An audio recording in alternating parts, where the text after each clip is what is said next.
towards the sustenance of the Tamil culture. And although this library was reopened, many irreplaceable ancient books important to the Tamil's ancient history were destroyed and lost forever. And to learn more about the Tamil culture and heritage, tune into the upcoming program that is being hosted by Kailasa Canada on the occasion of Tamil Heritage Month. And this will be held on January 29th at 9:45 a.m. Eastern Standard Time. So, why did the Hindu Holocaust and the genocide of Hindus happen? And why is it still happening? Well, to attempt to answer this question may require an entirely other session or two, and maybe a few hours.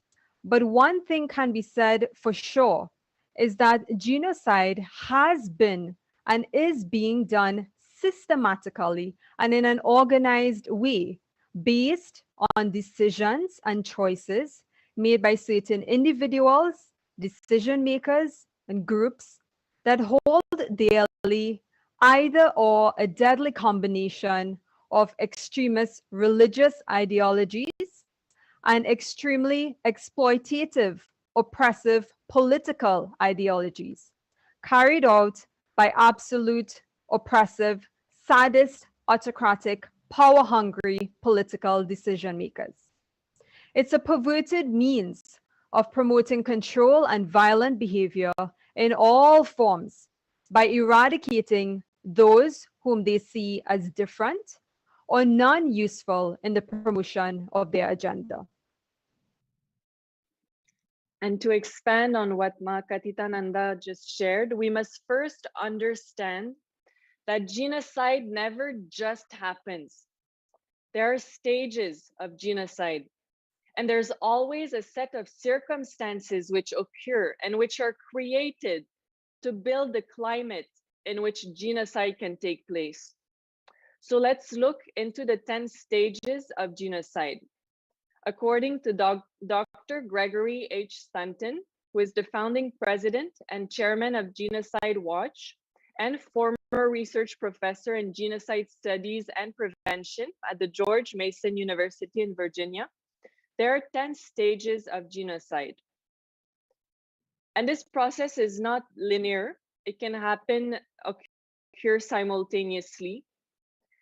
So there is classification, which refers to categories to distinguish people into us and them by ethnicity, race, religion, or nationality. There is also symbolization, which is the distinguishing of the others by the use of names or symbols. There is discrimination, the use of law, custom, and political power to deny the rights of other groups on the basis of nationality, ethnicity, race, or religion, which includes right to citizenship. There is dehumanization, referring to one group denying the humanity of the other group. Members of the group are equated to animals, vermin, insects, or diseases. Organization. Genocide is always organized, usually by the state, often using militias to provide deniability of state responsibility. There is polarization. Hate groups and extremists broadcast polarizing propaganda to drive the groups apart. The dominant group passes emergency laws or decrees that grant them total power over the targeted group. The laws erode fundamental civil rights and liberties. Preparation. National or perpetrator group leaders plan the final solution. They often use euphemisms to cloak their intentions. They indoctrinate the populace with fear of the victim group, disguising genocide as self-defense. Persecution. The victim or group's most basic human rights are systematically violated through extrajudicial killings, torture, and forced displacement. Extermination. Extermination begins and quickly becomes the mass killing, which includes mass rapes. Finally, there is denial, which lasts throughout and always follows genocide. Denial is among the surest indicators of further genocide. And it's also important to note that genocide includes many other elements, such as lawfare, which includes denial of one's citizenship, character assassination and hate speech, brainwashing, forced religious conversion or forced indoctrination, many of which happens very subtly through the educational system, rape, child abuse, and others. And now we move on to the topic that many still to this day do not know about, which is the Hindu Holocaust of today, the ongoing Hindu genocide. Over the last 30 years alone, the genocide of Hindu minorities in regions of Kashi, Bangladesh, Bengal, Kashmir, Gujarat, Indonesia have gone more or less unnoticed until recently. Many Hindus in these regions continue to face both subtle and extreme forms of persecution and cultural, religious, social, ethnic genocide, especially those of indigenous minority communities or traditions. And one such community is the Adi Shaivite minority tradition or the ASMT community. An incredible fact is that the ASMT Adi Shaivite minority tradition community is one of the world's oldest groups of indigenous peoples who are unique in their origin, language, culture, and traditions. They are, in fact, an integral part of the Aboriginal, indigenous, native Hindu tribes that have existed in India for millennia. Unfortunately, they have been heavily persecuted using the weaponization of sexual violence targeting the women and children, which is part of a more pervasive and systematic targeting campaign.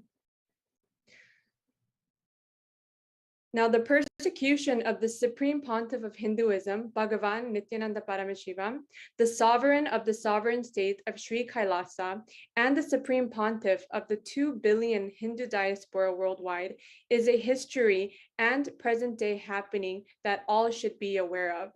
But why should we be aware? Because the persecution of the Supreme Pontiff of Hinduism and Kailasa is a continuation of the Hindu genocide.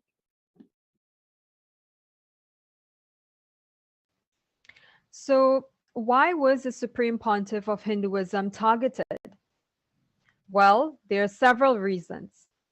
It was done in an effort to silence a leader, a spiritual master of millions, and those of his community, because he is reviving the ancient enlightened Hindu civilizational nation, one which represents the revival of 10,000 ancient traditions or sampradayas of Hinduism, all rooted in ahimsa or nonviolence, traditions that in fact empower individuals and societies.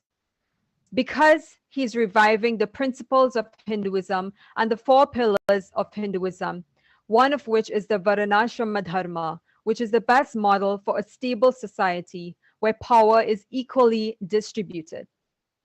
Also, because the Supreme Pontiff of Hinduism had a progressive stance for equality of all genders.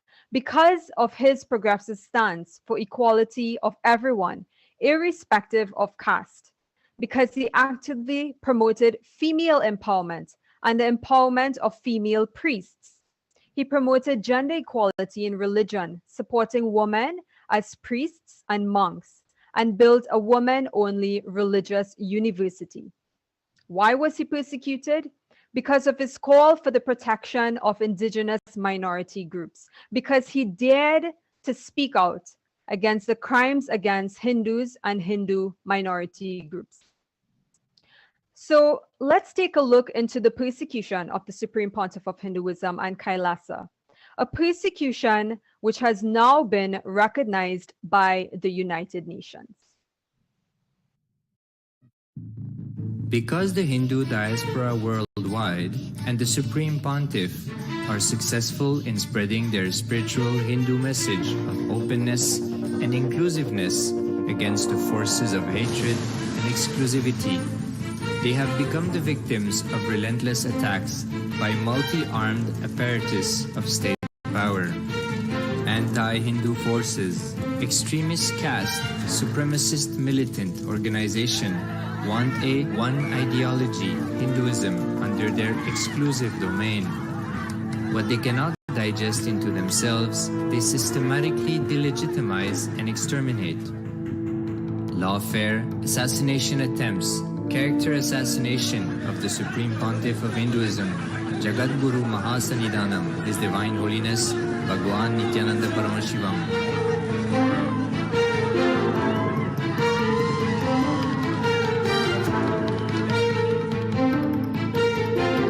Attempted assassination and assassinated Kailashins.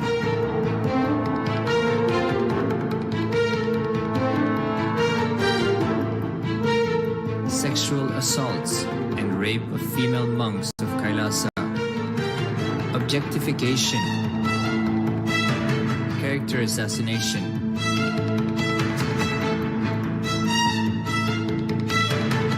State-funded child abuse and sexual abuse on the children of Kailasa. Then I told I don't want to see a picture. Then I told I don't want to see a picture. Then they showed my picture. State-operated embezzlement of funds, properties and assets donated by the Hindu diaspora worldwide for the purpose of the revival of Kailasa.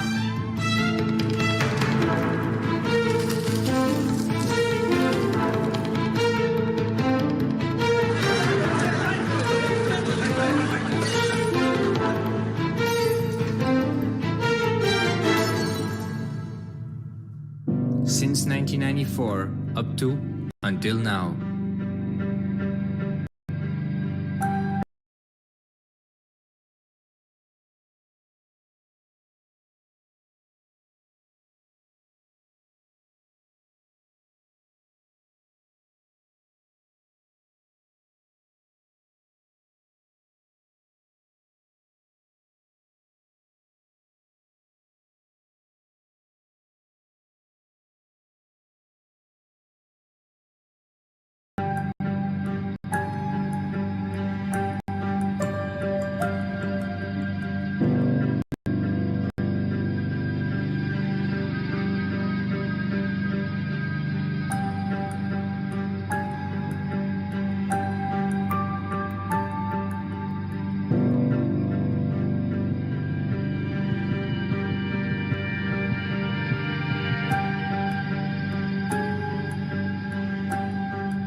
The known facts of the persecution of the Supreme Pontiff of Hinduism in Kailasa.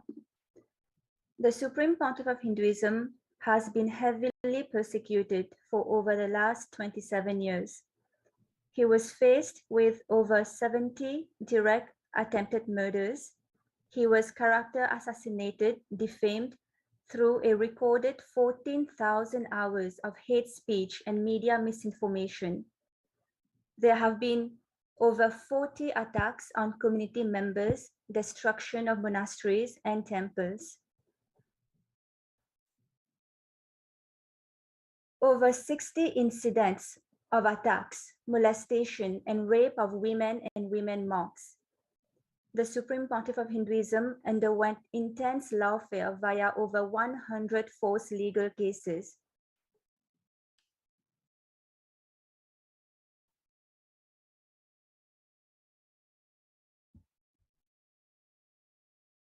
Eventually, the passport of the Supreme Pontiff of Hinduism was illegally cancelled and he was forced into statelessness.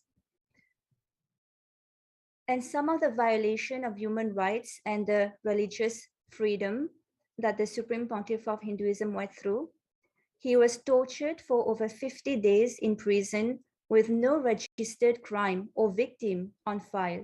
He was interrogated without a lawyer present, and the interrogation was even leaked by the police to the media, and that was in 2010.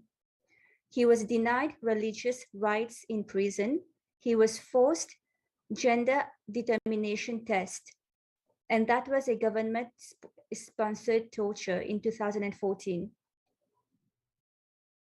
The freedom of speech and religion curtailed by courts, even in private spaces.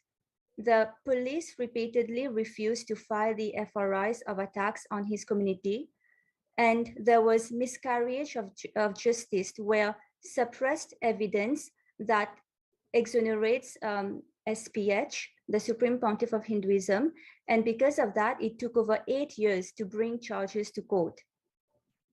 The police also interrogated minor students from the religious school without parents present in 2019.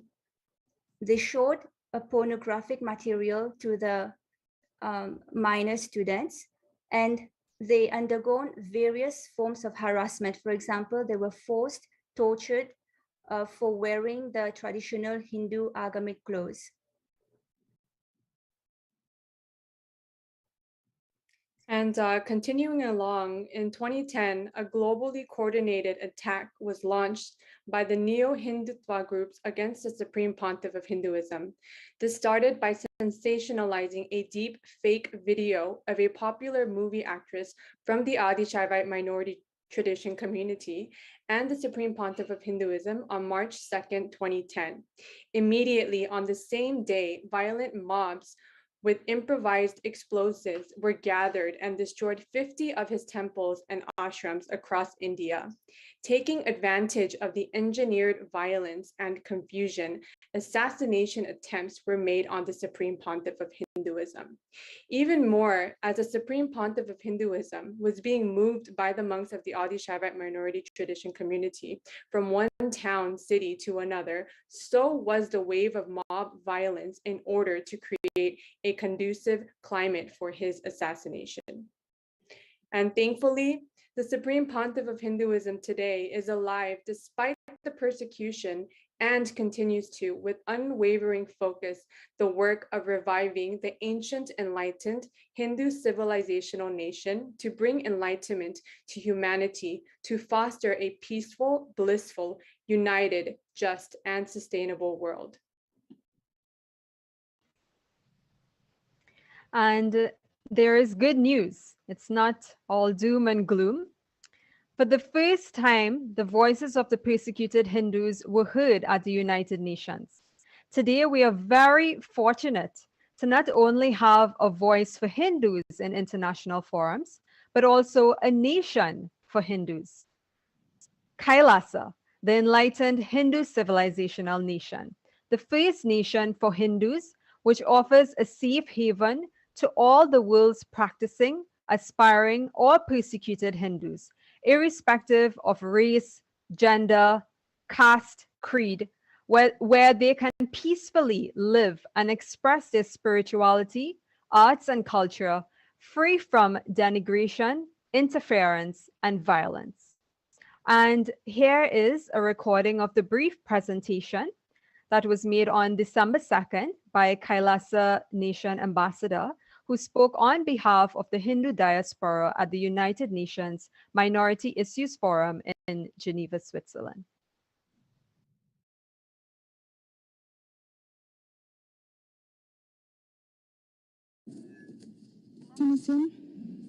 En persona. Madam Chairperson, esteemed delegates and colleagues, I represent Kailasa Nation led by Supreme Pontiff of Hinduism, Sri Nityananda Paramashivam, which speaks on behalf of 2 billion Hindus around the world who do not have a voice representing them in these international forums. I want to specifically bring to light the attack on minority Hindu traditions. Hinduism, as people know, is not a single monolithic religion, but it's made up of thousands of unique enlightenment ecosystems, which are called sampradayas. In recent times, many Hindu gurus, Hindu minority traditions, and temples have come under attack by majority ideologies, and a large number of traditions have virtually disappeared. There has been no recognition of the attacks by international human rights groups, as in these cases, it is difficult for outsiders to distinguish the attackers from the attacked. For the past 10 years, the Kailasa Nation and SPH Sri Nityananda Paramashivam have been attacked and silenced in India as a religious minority, as a linguistic minority, and because extremist elements are opposed to Kailasa's stance when it comes to the rights of women, including marginalized Dalit women and the rights of members of the LGBTQ and transgender communities. In 2019, Kailasa approached the OHCHR presenting the case of persecution, and when this document reached the Indian media, a very well-funded defamation campaign was started by news sources which were supportive of the Union government, alleging treason and sedition on part of the Kailasa Nation. A number of false cases were subsequently registered against Kailasa leaders, and one of our university campuses for women in the state of Gujarat was razed to the ground in a matter of days by mobs along with the local government. Kailasa has since submitted a number of reports on the persecution to various forums available within the UN, but not much action has been taken. In June 2021, Kailasa made a submission on the attacks of ASMT women in the session by the UN Committee on Elimination of Discrimination Against Women on the Rights of Indigenous Women, and further submitted reports how to end femicide and on gender justice. Later in September, Kailasa's report on media disinformation in India, which is a big problem, was accepted by the Special Rapporteur for the right to freedom of opinion and expression.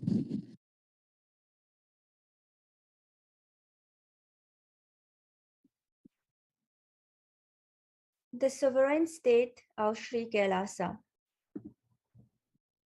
The sovereign state of Sri Kailasa is the ancient, enlightened Hindu civilization. Kailasa is not a competition for India, for Nepal, Bali, Cambodia, or any country. Kailasa is only complementing. It is a seed bank for Hinduism. The vision of Kailasa is living enlightenment for all humanity. Kailasa's mission is to revive and share with today's world the practical applications of the greater sciences of authentic Hinduism, including Hindu cosmic physics, Hindu alchemy, Hindu cosmology, Hindu biology, Hindu mathematics, power manifestation, and other sciences as revived by the Supreme Pontiff of Hinduism, Bhagavan Nityananda Paramashivam. These sciences were once practiced freely in over 56 nations across the continent, but are now facing extinction due to the persecution over a millennium. Kailasa has created thousands of enlightenment ecosystems around the world. 30 million global adherents of Kailasa are today living in over 100 countries, supporting 2 billion Hindus worldwide. The enlightened ecosystems of Kailasa around the world house Hindu universities, gurukuls, with the authentic Hindu educational system, temples, temple monastery complexes, food banks, animal shelters, and libraries, many of which are de facto spiritual embassies for the nation of Kailasa. And as the first nation for Hindus, the sovereign state of Sri Kailasa has sovereign territory in more than one place and home country agreements with many countries where Kailasa will be having its embassies. In its sovereign territory, Kailasa has its own Supreme Court. Kailasa is also successful in achieving civil court status in 3 countries. Kailasa has the license to run banks in more than 27 places. And in 6 countries, Kailasa's currency has been accepted as mainstream currency. And in 2 more countries, Kailasa's currency is accepted as private currency. In 30 countries, Kailasa can run the Kailasa's Nityananda Hindu University. Kailasa has also developed an independent sea route and air route that stitch the different sovereign pieces of land of Kailasa. Kailasa also established bilateral relations with 7 cities and 1 state across 6 countries. 1, the city of South Euclid, Ohio, United States. 2, Entebbe Municipality, the Republic of Uganda. The city of Kampala, Republic of Uganda. 4. Jinja City, the Republic of Uganda. 5. Dangriga Town, Belize. 6. Mwanza City, the United Republic of Tanzania. 7. Melekeok State, the Republic of Palau. 8. Dire Dawa City, Ethiopia.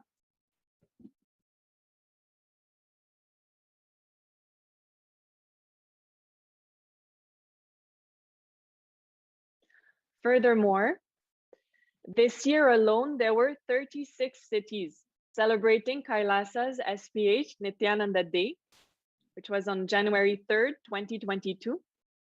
And with 115 proclamations and certificates of recognition from politicians across 12 countries, including US congressional recognitions from Virginia, California, Illinois, Utah, California, Maryland, Colorado, Ohio, the Texas House of Representatives,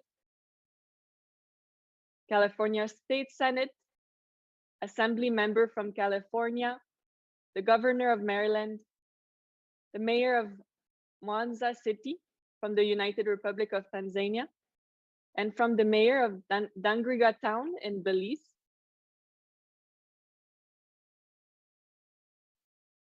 And this is all being made possible by someone who himself has faced the double-edged sword, literally and figuratively, of both genocide and genocide denial. A being who has not only placed his life at risk, but sacrificed his good name for the protection of Hindus. The 1008th living incarnation of Paramashiva, a leader, a peace builder, and religious freedom defender, who is the president and the sovereign of the sovereign state of Sri Kailasa, the supreme pontiff of Hinduism, Bhagavan Jagatguru Mahasannidhanam, His Divine Holiness, Bhagavan Nityananda Paramashivam. And there's a beautiful scripture reference from the Bhagavad Gita, chapter 4, verse 7 and 8. And it says, Yada yada hi dharmasya glani bhavati bharata abhyutama dharmasya tadatmanam shujamyaham paritra naya sadhunang vinashe cha dhuskritam dharma sangsta pamanate sambhavami yuge yuge. And it translates as, whenever there is a decay of righteousness, O Bharata, and there is exaltation of unrighteousness, then I myself come forth for the protection of the good, for the destruction of evil doers. For the sake of firmly establishing righteousness, I am born from age to age. So what can we do? What corrective actions, steps can be taken? Echoing the powerful message of the Supreme Pontiff of Hinduism at the global conclave of an ancient traditional celebration of unity, peace, courage, Thaipusam, on January 18, 2022. The Supreme Pontiff of Hinduism said, "It is time we no longer allow ourselves to be silenced by the powerful forces trying to silence us. It is time consciously we, the people, we, the humanity, reclaim our indigenous lifestyle traditions. It is time non-violence, conscious coexistence need to enter into all of our thought currents, our way of living."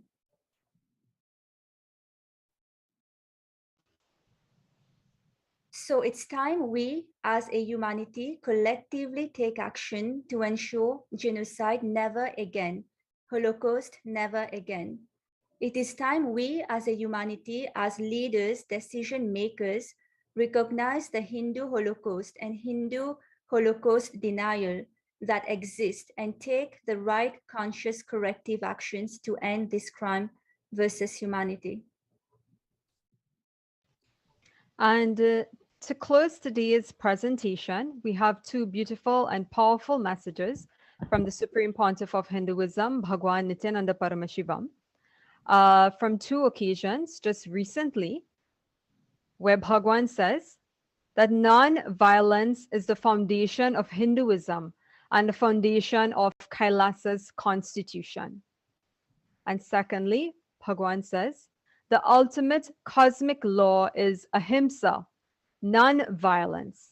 It is the most powerful, best strategy, even to stop the Hindu Holocaust. So on behalf of Kailasa UN Mission, and with the grace and blessings of the Supreme Pontiff of Hinduism, Bhagwan Nityananda Paramashivam, we thank you for being here and participating in today's very special segment on this International Day in commemoration of victims of Holocaust. So we now end with the Purna Mantra. Om Purnamada Purnamidam Purnat Purnamudachyate Purnasya Purnamadaya Purnamevavasishyate Om Shanti Shanti Shanti Harihi Om Tat Sat Sarvam Bhagavat Shri Nityananda Paramashiva Parukar Pranamastu Om Nityanandam.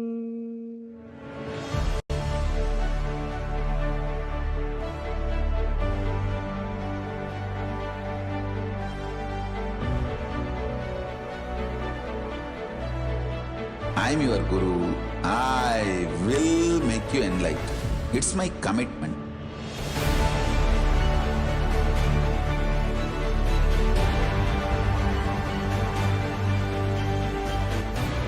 Till you become Paramashiva, I won't rest. Don't worry at all.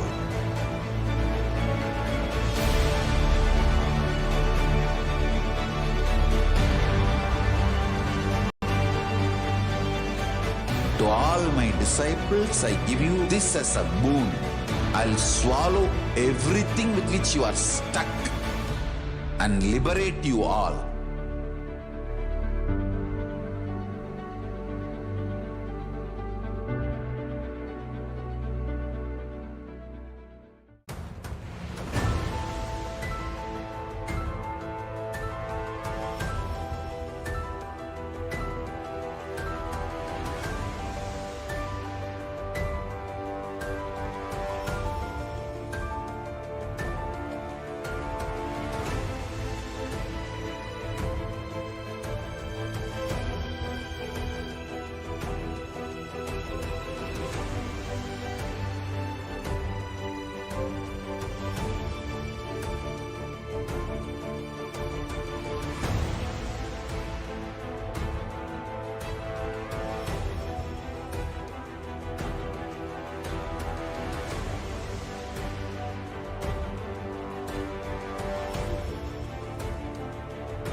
Greater signs of life can be realized with a greater ability to visualize.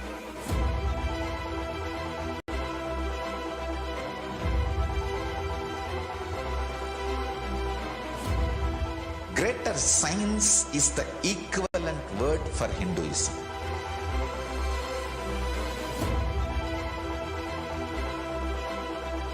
When you understand the greater science of life, greater courage, more possibility, more fearlessness, more joy, more bliss.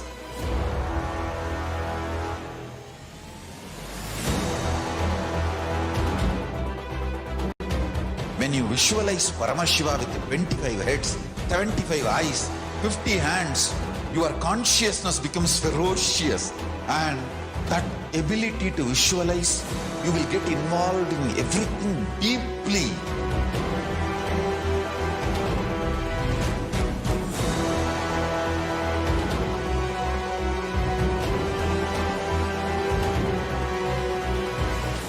Involved people are the most delicious, most sweet, most beautiful, most juiciest beings of planet Earth.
The moment you decide, your consciousness is the supreme identity you have. You will not empower your depression, your frustration,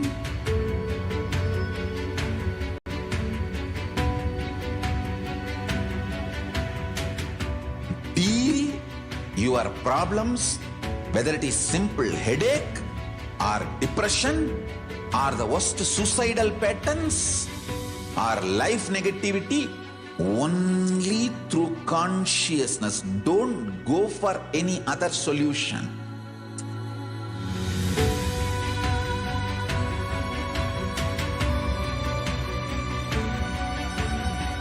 Don't keep stupid, toxic, life negative struggles inside.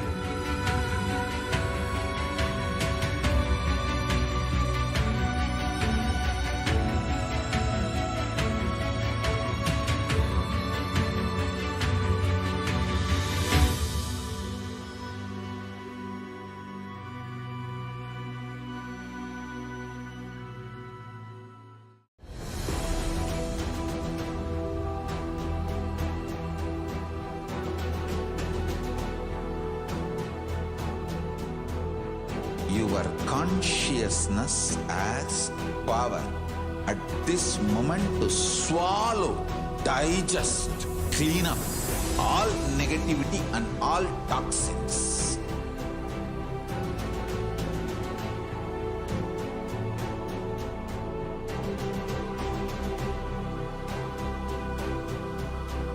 Develop a powerful will persistence. That's the most important asset for life.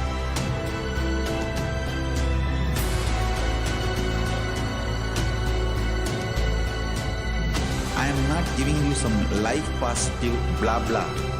I am giving you the facts of life. I am triggering your consciousness.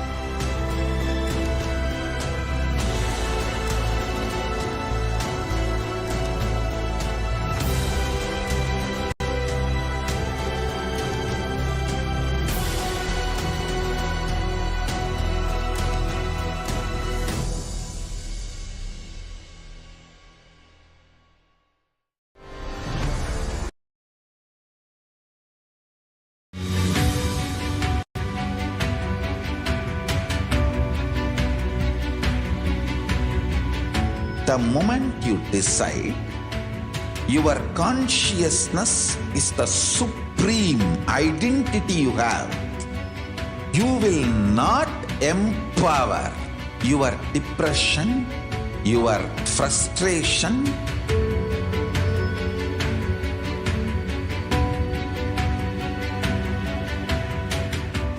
deal your problems, whether it is simple headache or depression or the worst suicidal patterns or life negativity, only through consciousness. Don't go for any other solution.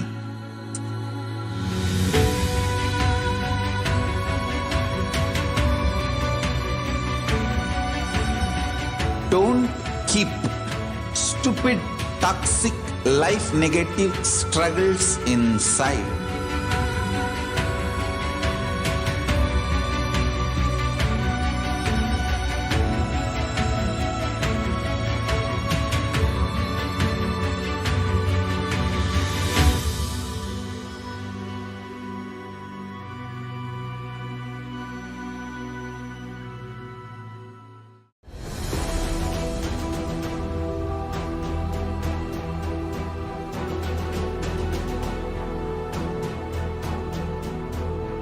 Your consciousness as power at this moment to swallow, digest, clean up all negativity and all toxins.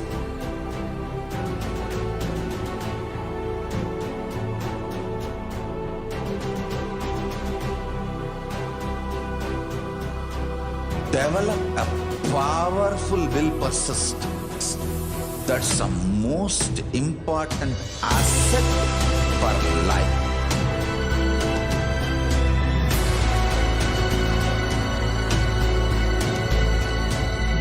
I am not giving you some life positive blah blah. I am giving you the facts of life. I am triggering your consciousness.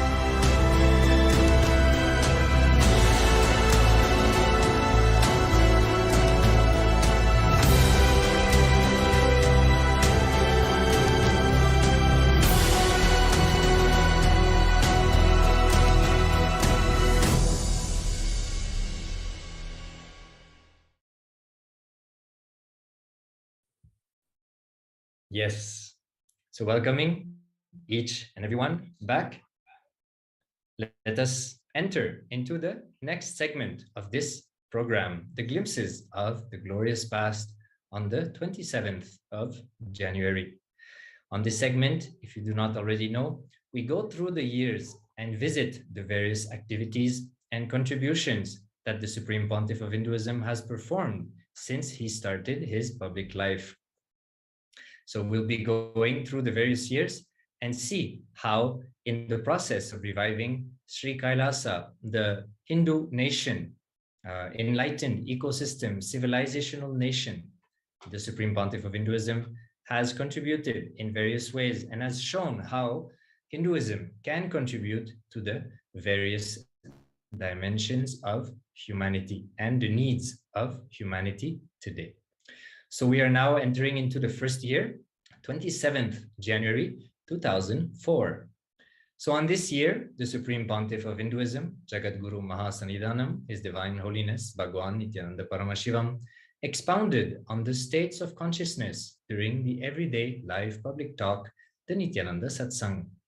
In this talk entitled Yoga Nidra, Sleeping into Divine, the Supreme Pontiff of Hinduism explained the four states of consciousness: the waking state, dreaming state, deep sleep state, and enlightened state. He explained how all of them are interrelated and revealed that in order to enjoy the world, to really feel life, one needs to control all bodies. The Supreme Pontiff of Hinduism shared that only in the fourth state one is truly alive. But until then, one will see only what he wants to see, even in the daytime. So in this, we will be watching a short clip shortly. So the Supreme Pontiff of Hinduism expanding on the various states of consciousness and the importance of gaining control through the space of completion, getting control of all these states in our life for us to experience our true self and to experience the real life and not just our own perception of what is happening. So let us have a quick look, few minutes into this live talk done by the Supreme Pontiff of Hinduism entitled Live Through Your Physical, Subconscious and Conscious and Subconscious Bodies. So let us have a listen.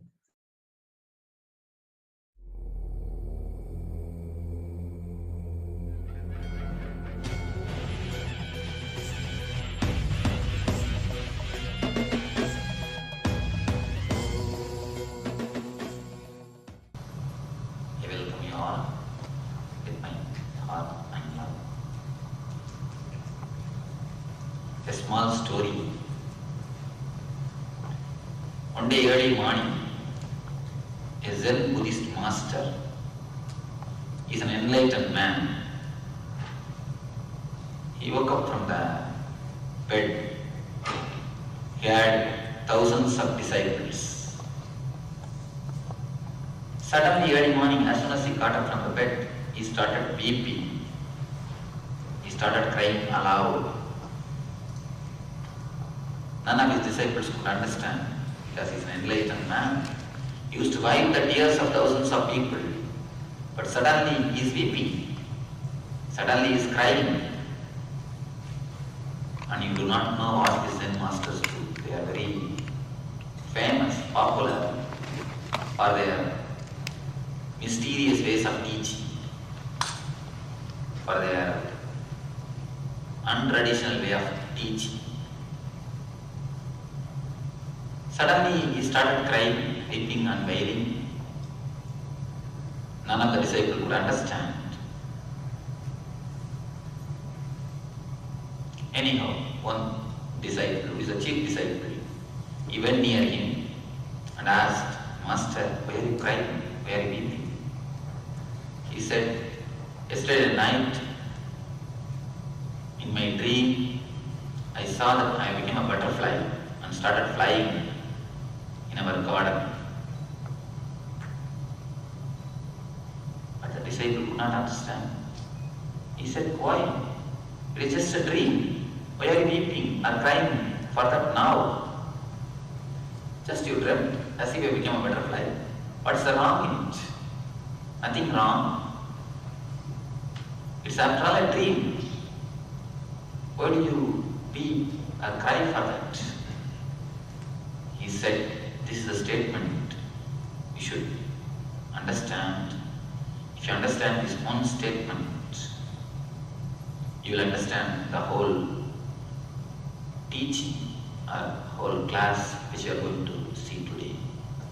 He says, I do not know whether I have dreamt that I have become a butterfly, or that butterfly is dreaming that he has become a master and sitting in front of you. Understand? I do not know whether I dreamt that I became a butterfly, or the butterfly is dreaming now as if it has become a master and it has got so many disciples. Yes. How can you solve this problem? How can you answer for this question?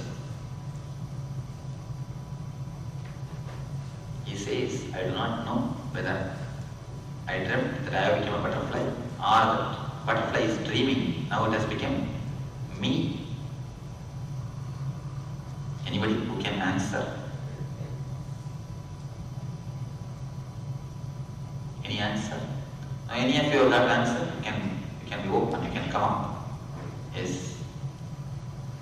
Well, he dreamt, his dream was beautiful that he was a butterfly and coming back. He was depressed because he was coming back to the reality of what his life was really all about. No, what I am asking, whether the butterfly is dreaming that it has become a spiritual master, or the master is dreaming, master has dreamt that he has become a butterfly. Which is truth? If a person dreams, he's the one who talks about the dream.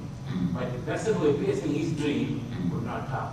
No. In the dream, when he is butterfly, he may be thinking, oh, I dreamt last night that I became a Zen master and I had so many disciples.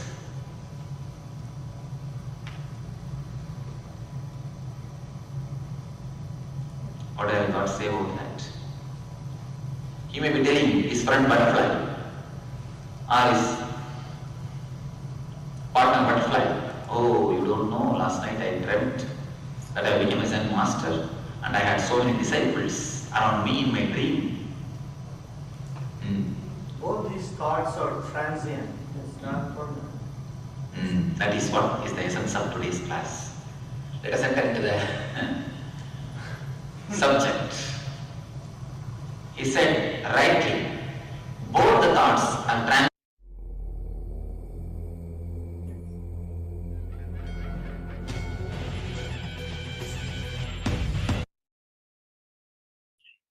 Yes, you have seen the wonderful video where Supreme Pontiff of Hinduism clearly explained about the the 4 states of consciousness, and he revealed that one has to control all the 4 bodies if he wants to enjoy the real life. Only if we achieve the last state, the enlightened state, till then the human life has to go through all the mayas, whatever has to go. And we're going to have a deeper experience of 20 bases of consciousness, Supreme Pontiff of Hinduism going to give in this upcoming Paramashiva also, which is going to happen in the coming March 1st, the starting date of Shivaratri. Now we'll be entering into the next year, which is 27th January 2005, where in this video on the same day, where we had a wonderful darshan and followed by the Nitya Satsang. We see that Supreme Pontiff of Hinduism, Sri Nityananda Parameshwaram, continued his discourse on the Shiva Sutras. Here, we are hearing the discussion between the Swamiji and the audience as they attempted to find the answer to the question, what constitute as a seed. Through a series of questions and answers, His Divine Holiness led us to the better understanding of these concepts. So here, whenever the guru-disciple meets, where the best relationship starts with when you go to the guru with the I don't know anything. That starts the beautiful relationship between the guru and the disciple. Here, the same way in the Shiva Sutra segments, where all the devotees have the wonderful opportunities to ask their questions. That is where the strong belief happens. It is not just one-way communication. Simply the guru tells disciples go with their words. Somewhere here, just asking a minor question, maybe a silly question, even if you see many of the Devi Parashakti, Akashic readings or during the satsangs also, many questions have been answered by Supreme Pontiff of Hinduism and Devi also. Those questions you may have felt it is not in this right forum. It may look small, but that is where the best relationship starts. Here, Devi also, the Supreme Pontiff of Hinduism also, they will attend to each and every question. It is not about the question, it is not about the answer to the person. It is about the strong relationship, that guru-disciple relationship start building between the guru and the disciple. Here, all the Adinavasis and the disciples, devotees from the Satsangis from all across the globe had a wonderful opportunity, had a Q&A, the question and answer session with the Supreme Pontiff of Hinduism. Here in this video, we can see how it happened with a beautiful experience.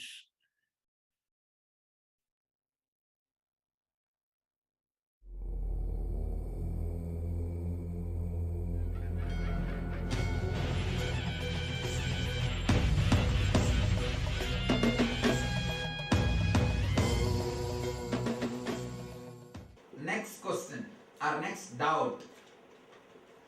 What constitutes seed? This one line is enough. I can finish. I can speak till Shivaratri. I can speak till Shivaratri. Because this is the ultimate doubt. This is the ultimate doubt. She asks, Devi asks, what constitutes seed? All of you know you are Atman. Atman is your true nature. You are the ultimate energy. Whether you believe it or not, accept it or not, realize it or not, you are God. All of you know that. You have memorized it. Because again and again I repeat. But you know one more thing. You suffer. You have body, you have mind, you suffer. How and why when the Atman becomes body mind? Atman became body mind. How, when, why the Atman became body mind?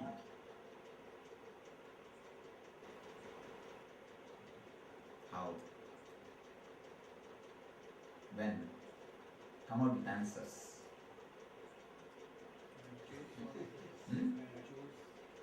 When you choose, why did you choose?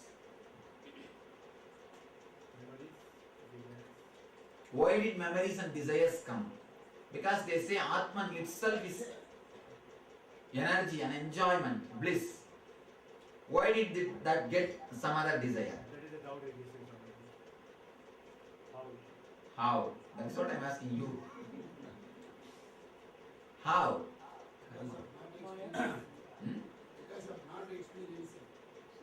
Atman is experiencing. How? You see, how you became this person. But why choice? What choice? How the karma started? How the previous birth started? How the Purva Janma Vasana started?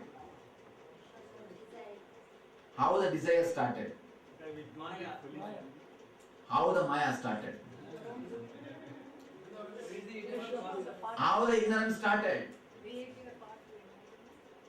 Why did life start then, Swami? But you are enlightened already. You were enlightened. It's only a drama. Swami, it goes back to when life started. Why drama started?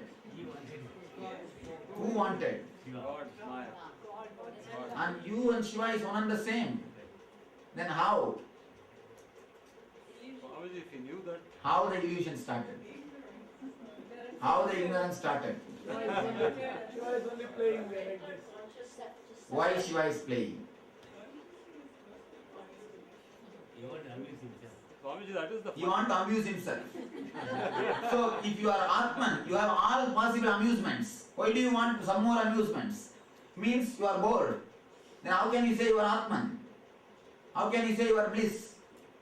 Then again the state which you are going to reach, you need some more amusement. Better carry some of your amusement things. It goes back to why is there even physical life? That is what? Why? That's what I am asking. To understand the Atma. Why should you understand? You are Atman. Why should you understand Atman? Experience the Atma. You were Atman earlier. Why should you experience? Consciousness enters you. Why consciousness enters into you? Consciousness is supposed to be all pervading, omnipotent, omniscient, omnipresent. It goes back to why there is individual consciousness and super consciousness. That is what? Why there is individual consciousness and super consciousness? Huh? Huh? If we know the answer why we are sitting here, sir. Why I wanted to become. Question is why I wanted to become, and I was enjoying the bliss. If it were to be known, there would have been no difference here. Energy needs action. Energy needs action. New theory. Please don't create new philosophies. The next generation will start cursing you because they have to read one more philosophy.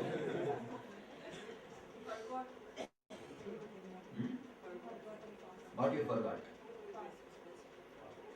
You scrambled there also.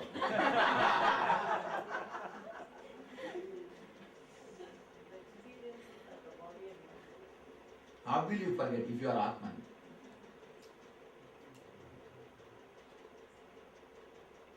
How will you forget if you are Atman? So you are basically Atman. But now you have suffering of body and mind. How you became body-mind? How can we enjoy that? How can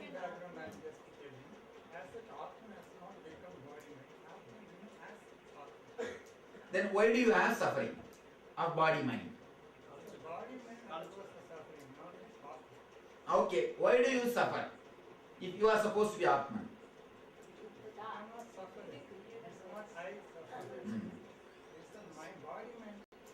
All right, if you suffer, do you feel the suffering or not?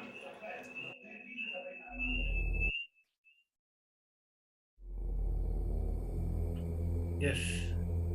Nityananda, I think everyone is very much puzzled with the questions from many of the devotees. Still, if you are finding for the answers, we request everyone recommend to, you can head over to Nityanandapedia. Then you can type this date, 27th January 2005, and then you can very much find the answers here. And you can many more, all the glories, all the videos will be uploaded in the Nityanandapedia, the upcoming events, everything is uploaded in the Nityanandapedia. You can easily head over to Nityanandapedia. All the dates, all the glory of the pods, all years, all months, all dates are uploaded in the Nityanandapedia. You can very much go over and find all the glories from all the satsangs, all the things can be from the Nityanandapedia. So now we are moving on to the next year, 2007, the Supreme Pontiff of Hinduism, Jagadguru Mahasannidhanam, His Divine Holiness, Bhagavan Nityananda Parameshwaram, expounded on the cosmic principle of unclutching during the Nityananda program. In this talk, entitled By the Nature You Are Unclutched, friendly and candid Q&A session with the Bhagavan. The Supreme Pontiff of Hinduism answered questions from delegates on unclutching and revealed that thoughts are unconnected, illogical, independent, irresponsible, and unclutched. He explained that what one thinks as logic itself is illogical and that connecting thought is not actually connection. If you see this one of the beautiful video from the Supreme Pontiff of Hinduism, Be Unclutched. It is in 2 volumes. You can find it in the Nityananda official channel, Kailasas SPH Nityananda. I have heard from many devotees, many peoples who got connected to Swamiji just because of that one video, because the whole world got stuck in one Maya. We always clutch our thoughts, like we connect our thoughts, and then at the end of the day, we'll feel like somehow all the illogical thoughts, we make our own root, own branch, and then we'll make it as a whole tree, and then we'll struck with the tree. But here, Bhagavan has cut each and every root has, and he told each one is illogical, independent, and then you can nicely play with it. So that 2 video literally changed many of our lives. I mean, for me, even now, it is never become that video is like, okay, I experienced the whole thing. Even now, if you go sit with that one video, you will feel that ultimate. You will feel like this is what the real life is. This satsang also, there's a beautiful Q&A which happened between the satsangis, all the delegates from all over the country, which happened in Adi Kailasa. They had a beautiful session with the Supreme Pontiff of Hinduism.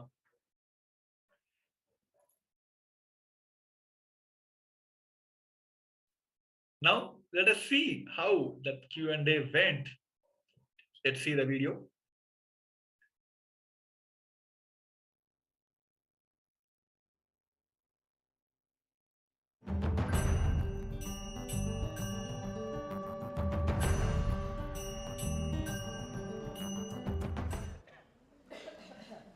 By unclutching, if I decide to do something else or nothing, I feel I will be less useful to mission due to progressive decline in contacts. Out of sight, out of mind. This is my concern. Please comment. Nice question. My mission is to make you unclutch. Nothing else. Let it be very clear. I am not a missionary. I am not a missionary to do anything else. My mission is to make you unclutch. One more important thing. By unclutching, if you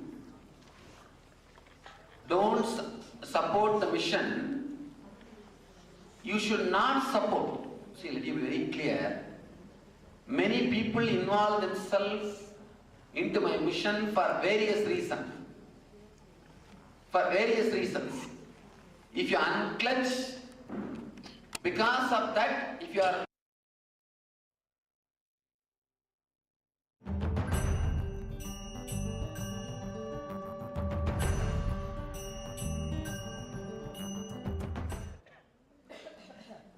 by unclutching, if I decide to do something else or nothing, I feel I will be less useful to mission due to progressive decline in contacts.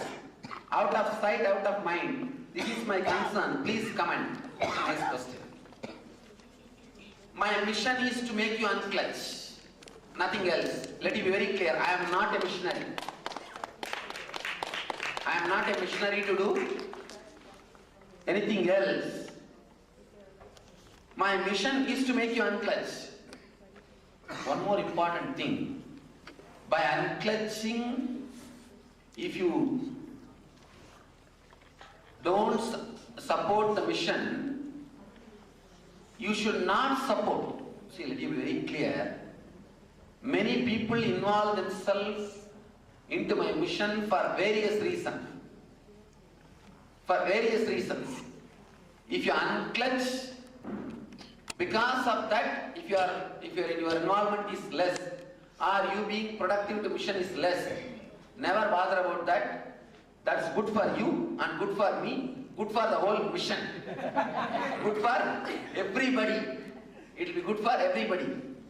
If you are being productive to the mission is due to the enlightenment experience which you had, satori which you had from this unclenching truth, that will be the right help, that will be the right service. So I feel, if you completely imbibe the truth which I am teaching, that will be the greatest service for the mission. Is it possible to be still doing what I am doing and still live an extraordinary life in an ordinary way? One thing, I cannot assure it will be possible for you to be doing what you are doing after February 7th. That I can't assure. I can assure that in NSP, ASP and DSP and all those things, somebody has written a letter. Self, ego, mind are put together with a shaft created from thoughts. Thoughts are independent, unconnected, random and illogical. Ahankara versus mamakara conflict causes the problem. All of these you have covered with LBP and NSP. What is new? Writing down the thoughts also we did in NSP. What is new? I'll tell you before the February 6th. Whoever has put this question, guarantee this fellow will not be same again. You fellow, you will not go back and do your routine. Live your life. Who put the question? Khan. Doctor?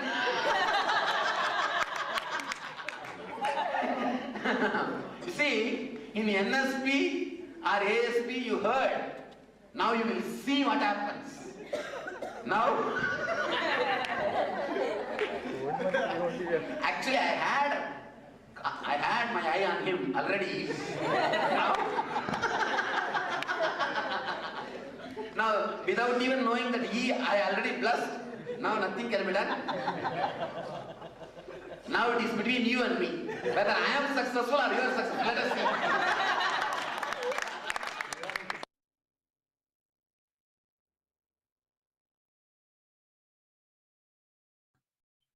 Yes. So as we saw, a short glimpse of the satsang given by the Supreme Pontiff of Hinduism. So inviting each and everyone to go on the 27th of January 2007 to see the rest of the satsang. As you saw, being in the presence of the Supreme Pontiff of Hinduism is very joyful, blissful. We had a glimpse of the Supreme Pontiff of Hinduism laughing and sharing many things with the audience. Such an amazing space to experience the joyfulness and the bliss, the ecstasy that the Supreme Pontiff of Hinduism radiates when he engages with each and every one of us. So we're now entering into the year 2010 on the 27th of January. We can see glimpses of the Supreme Pontiff of Hinduism conducting the Kalpataru program in Baroda, Gujarat, India. So we have a few pictures here. As we, if you guys have seen this segment in the past, the Supreme Pontiff of Hinduism travels a lot. He travels to many places around the world and also within India. At this time, especially in the years 2005 to 2010, the Supreme Pontiff of Hinduism used to travel extensively, literally giving a program during the day, giving darshan during the night, traveling to the next location and starting this whole program again and again. Yesterday, we saw the Supreme Pontiff of Hinduism was in Mumbai. Today, he is in Baroda, Gujarat. So the Supreme Pontiff of Hinduism conducting the one-day Kalpataru program. The Kalpataru program is a program where the Supreme Pontiff of Hinduism reveals the science of how to manifest our desires. The Supreme Pontiff of Hinduism not only shares and gives the science to the participants, but also guides them through various processes, and at the end of the day, gives them an individual energy darshan. So the Supreme Pontiff of Hinduism literally does not leave his seat, his asana, the simhasana, until each and everyone receives the individual energy darshan. That is the commitment that the Supreme Pontiff of Hinduism has towards each and every one of us. It is not like a scheduled program and once you reach the time, it is over. No, when the program is over, it is over. Until then, it keeps going on. So the Supreme Pontiff of Hinduism used to finish his days very late in the night, sometimes in the next day morning, and then traveled to the next location to start giving the program again and again darshan in the night. And like that, he traveled the length and breadth of India, enriching people as much as he could. The Supreme Pontiff of Hinduism has shared that one of the biggest blind spots in Hindus in the past hundreds of years is the fact that the enriching and the causing others reality dimension has been forgotten. And that is why, due to the persecution, Hinduism has lost a lot of ground and is now endangered of disappearing. So the Supreme Pontiff of Hinduism is working intensely to make sure that the authentic Hinduism does not disappear from planet Earth. The Supreme Pontiff of Hinduism also shared that if Hinduism disappears from planet Earth, life itself will disappear. That is why it is crucial to stand for Sanatana Hindu Dharma, stand for Hinduism, and protect it by reaching out to people, enriching them, and making them experience how authentic Hinduism can fulfill the various dimensions of their life, fulfill the various desires that they cherish, and help them to live a more healthy, more powerful, and more blissful life. So here we are having a glimpse of the Supreme Pontiff of Hinduism doing just that. Yes, now we'll be moving on to the next year, 2011, 27th January. The living incarnation, the Supreme Pontiff of Hinduism, Jagat Guru Mahasannidhana, His Divine Holiness Bhagavan Sri Nityananda Parameshwaram, reveals more of the secrets expressed by the Patanjali Yoga Sutras, following by yesterday's discourse on revealing the light within. After the mind covering is removed, after the veil which covers the light is removed, your mind becomes ready to express all it carried inside. So your mind is everything. You don't know the power of your mind. It can create anything you want, just like how it can create a dream, fall into your unconscious state and start dreaming. Here in this today's Nitya Satsang on the day of 27 January 2011, Supreme Pontiff of Hinduism expanded the discourse on revealing the Patanjali Yoga Sutras. He explained about how after the mind covering is removed, how the veil which covers the light is removed, your mind becomes ready to express all it carries inside. So when the huge storm is gone, how the land will be like completely clear. Here, the same way, whenever your mind, whatever is things, the incompletions, your pains, sufferings, all the things which covers your very own mind, and it will all those things will play a multiple role when you are taking decisions. All the dilemmas, delusions, maya, which all got struck moment you clear everything, you will feel like real life is there in front of your screen, front of your life. So here, what is happening in Parameshwaran, all the inner awakenings, all the Kalpatarus, or even if like one day webinar, you attend with the Supreme Pontiff of Hinduism, it is in his presence. Whenever you have a Naina Diksha, it is like that moment when you come and sit, before that you will have a different world altogether. You'll be struck with Maya, pain, suffer, fear, greed, all the delusions. But at the moment you come and sit in front of your digital screen, and the moment you see the Swamiji, where he literally clears all the layers and layers of things which you got struck. So that is why always we feel like after attending satsang, you'll be like something goosebump will happen inside, something which is trickling, which will go inside. So that is not nothing bigger in like maybe like we can call it as multiple consciousness, something like that. But literally he is clearing all our delusions in our life.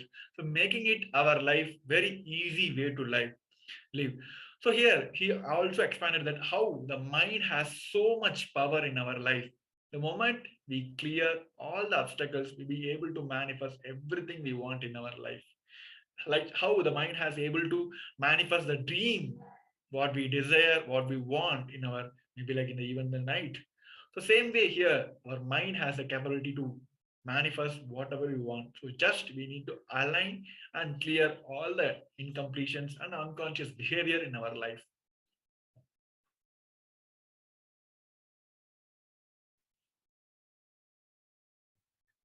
So let us now enter into the next year, the 27th January 2012.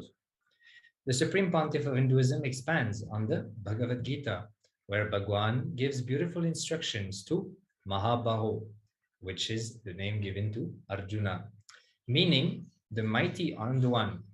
O Arjuna, establish yourself in consciousness, understand the power of discrimination, and conquer the desire and enemies both at the time. When you wage the war and destroy the enemies, you will come to the desire to be a king also. Knowing the power of discrimination and staying in consciousness, O Mahabahu Arjuna, conquer the desire and the enemies. It is a straight instruction for all of you. The sacred secret you need to understand is constantly be courageous and take decisions from your own consciousness and go on solving your outer world crisis, outer world problems. Don't be tired. No question of retirement in the cosmos. Go on solving, go on solving. I tell you, not only you will be solving the outer world problems, you will create a beautiful inner space where all patterns are broken and liberated. So a beautiful satsang discourse given by Swamiji, the Supreme Pontiff of Hinduism, commenting on the Bhagavad Gita. So the Bhagavad Gita was the revelations that Bhagwan Sri Krishna revealed to Arjuna on the battlefield of Mahabharata in the Kurukshetra war. So the Supreme Pontiff of Hinduism, being an incarnation of Paramashiva, is expanding on all these beautiful scriptures and mapping the sacred truths revealed in these scriptures in the way they are meant to be understood, and also in a way that we can understand it easily, user-friendly for today's humanity, for each and every one of us, with the mind that we have created for ourselves in today's world. So that is the responsibility of avatars. The Supreme Pontiff of Hinduism says, avatars land when the truths, the cosmic truths, need to be made user-friendly for humanity. So here the Supreme Pontiff of Hinduism is doing just that. And we are inviting each and everyone to go on Nityanandapedia on the 27th of January 2012, listen to this amazing discourse. Here the Supreme Pontiff of Hinduism is revealing about the power of discrimination and the importance of conquering the desires and the enemies at the same time. The Supreme Pontiff of Hinduism quotes Sri Krishna sharing about when you wage war and destroy the enemies, you will come of the desire of becoming king also. This desire will also arise in you. Knowing the power of discrimination, stay in your consciousness and conquer both, conquer the enemies and conquer the desire of becoming king as well. So here, the Supreme Pontiff of Hinduism shows how spirituality and cosmic truths, powerful cognitions, which are filled in our Shastras, in the Vedas and Agamas, how they are very practical and user-friendly for us to apply in our lives. Here, the Supreme Pontiff of Hinduism shares, don't be tired. Keep using this consciousness, this powerful cognition, and solve your problems, the problems you face in your life. And as you do that, you will realize that not only you're solving the problems of the world, but you're also creating a beautiful inner space within yourself and creating a beautiful outer space around you. And this is how patterns are broken and we experience liberation. So again, inviting each and everyone to go listen to this discourse and receive these powerful cognitions directly from the Supreme Pontiff of Hinduism. Now we'll be moving on to the next year of 27th January 2013. As part of the morning satsang and Nitya satsang, the Supreme Pontiff of Hinduism, Jagadguru Mahasannidhanam, His Divine Holiness, continues his examination of Kathopanishads. Any knowledge you imbibe, you become that. When mind becomes subtle and subtle, knowledge itself becomes experience. When your body becomes subtle and subtle, the sensitive and evolved, you become dual, meaning that the masculine strength and the feminine grace just emerge into one. The integrity and the authenticity of the masculine begin being the responsibility and the enriching of the feminine grace becomes one in the body. The inauthentic ones imagine themselves as authentic just because they have the knowledge which has not yet become the experience and go around and around in the crooked way, like the blind led by the blind. Even one wrong idea inside your system by the wrong book or the wrong logic sometimes takes your years to clean and get out of it. So here you can understand from the very statement from the Supreme Pontiff of Hinduism why there is so much of authenticity needed in every aspects of our life. If we will see each and every segment, like Supreme Pontiff of Hinduism conducts, or the Acharyas of the Supreme Pontiff of initial disciples from the Supreme Pontiff of Hinduism conducts, everything has all the levels of authentication, starting from Sasa Pramana, Apta Pramana, Atma Pramana, Shakshi Pramana, Pratyaksha Pramana. This is where it is not just showing that we are authentic. It is about we imbibing here. Whatever you cognize, whatever you believe, you will become that. So that is why so much of authenticity needed in every aspects of our life. See, in many of the lives, many people experience some good, some tricks, some good level of experience so that they can able to share to the others. But it is not wrong in sharing. But when you start receiving, you should know that experience, that way of life may helpful or maybe successful for that person. It may not suit for you. That is why even though the people who got enlightened, their teachings, their knowledge has to be always brainwashed with the acid washed with the Sasa Pramanas and the Apta Pramanas, the scripture reference and the authorities of the Hinduism who experienced and authorized this Pramanas. That is why the so much of authentication is very much needed in each and every steps of our life. Here in this satsang, where the Supreme Pontiff of Hinduism examines the Kathopanishad, he said, any knowledge you imbibe, you become that. When your mind becomes subtle and subtle, knowledge itself becomes the experience. When you go on experiencing this subtleness in your life, your very knowledge itself will become the experience. When your body becomes subtle and subtle, the sensitive and evolved, you become that dual, meaning that the masculine strength and the feminine grace just emerge into one. The integrity and the authenticity of the masculine being and the responsibility and the enriching of the feminine grace, the four tattvas for the very life. It will just be evolved in your life. It will become, it's no more a knowledge for you. This integrity, authenticity, enriching and responsibility, it won't just sit in your life as a knowledge. It will start becoming your experience. So inauthentic ones imagine themselves as authentic just because they have the knowledge which has not yet become an experience and go around and around the crooked way. See, in many of our life, we have heard many people who come and share our their knowledge, but it never become experience in our life because they never experience it. That is why they just feel they are authentic just because of the knowledge they have, and it will always go in the crooked way. And it's not only it harmful for them, it is harmful for each one of us who listen to that. It is like blind leading the blind. Even one wrong idea inside your system by the wrong book or the wrong logic sometimes takes years, not only years, it will take lives and lives, births and births to change and get out of it. So let us see a short video where Supreme Pontiff of Hinduism is explaining how when you're struck with your life with the ego and how you clear your ego, be easy going. So before you watching this video, we're going to have a short break. Please, all of you, stay tuned.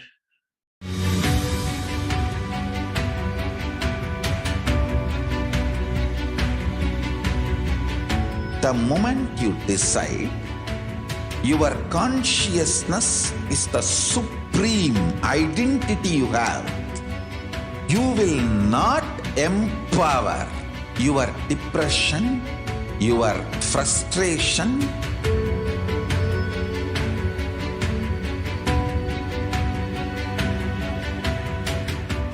deal your problems, whether it is simple headache Are depression?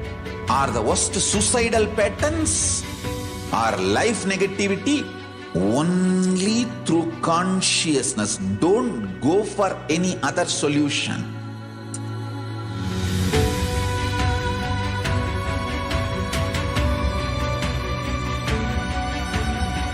Don't keep stupid, toxic, life negative struggles inside.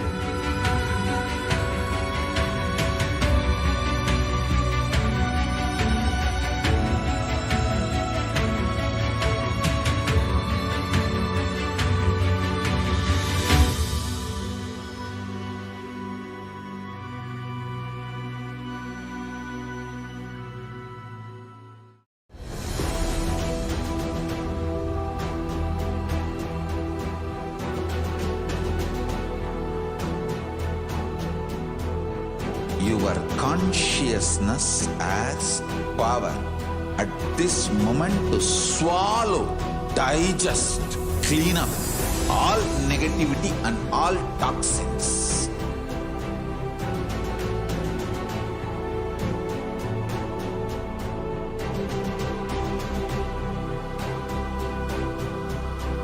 Develop a powerful will persistence. That's the most important asset for life.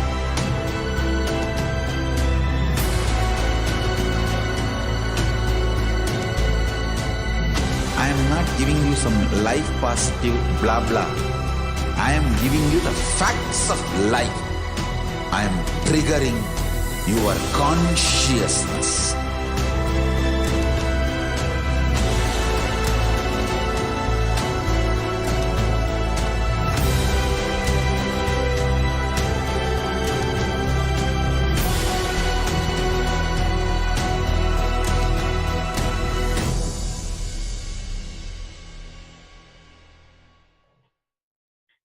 Yes, Nityanand everyone. Welcome back to the Glory of Past segment. Now we'll be moving on. We're going to have glimpses of the satsang from the Supreme Pontiff of Hinduism. And he talked with the title of Is Your Life is Egoing or Easygoing? Let's have a glimpse of this video, the discourse.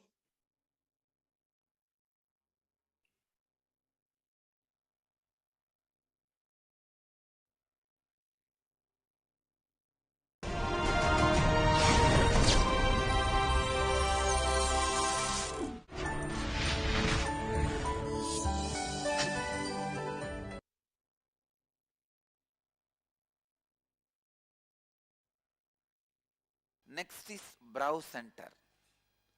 The center located in eyebrow region. Listen.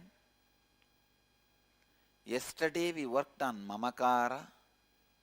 So far we have worked on both mamakara and anyakara. Did you observe?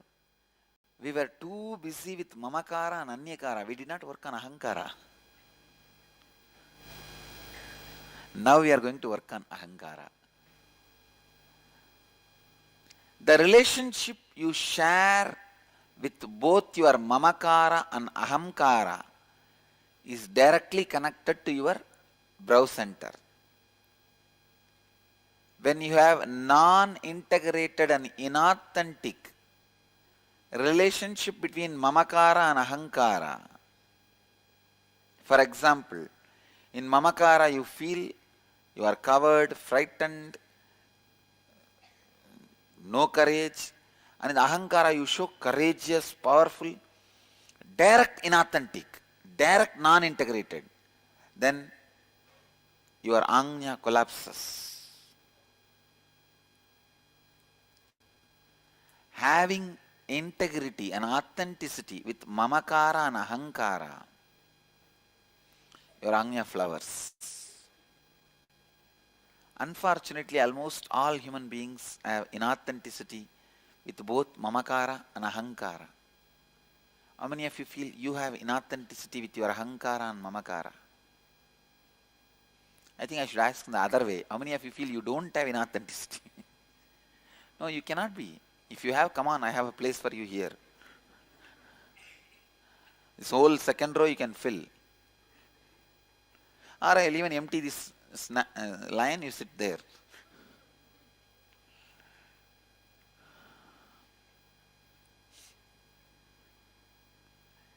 This seat is not that comfortable seat, understand? How many of you are greedy of this seat? Lot of responsibility, understand? Huge responsibility. Even the snake, when it bites you, it will tell, you gave me the poison, what can I do? I can vomit this only to your feet. You give me nectar, I will vomit nectar. The Kalinga, that snake, tells Krishna, after trying to kill Krishna, this fellow tells, I vomited poison true, but you gave me that only. Means, for everything you become responsible. Listen. Inside you, you always believe yourself lower than what you are. And outside you, you always project yourself higher than what you are. How many of you are able to cognize this?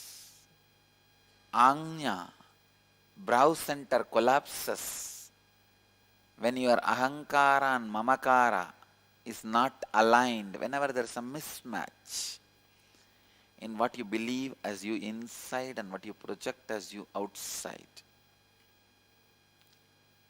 It is like a sharp sword having both sides rubbing you constantly.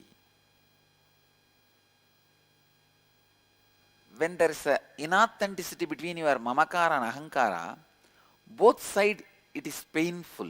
Do you see? Inside also it is painful.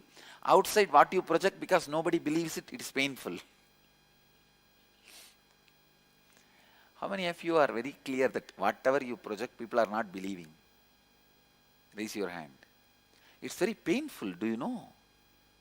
You project something so sincerely, seriously, almost like 10 days you work hard and make a beautiful flower arch. Suddenly somebody comes and tells, hey, fool, all these flowers have withered away 10 days before, you did not see up. You are arranging, so busy in arranging. By the 10 days you came to the lower part and you say, wow, I have done a flower arch. Somebody comes and knocks at you, the back, and says, see up. 1 week before it all withered away. Only then you say, oh God, what I try to project is not happening.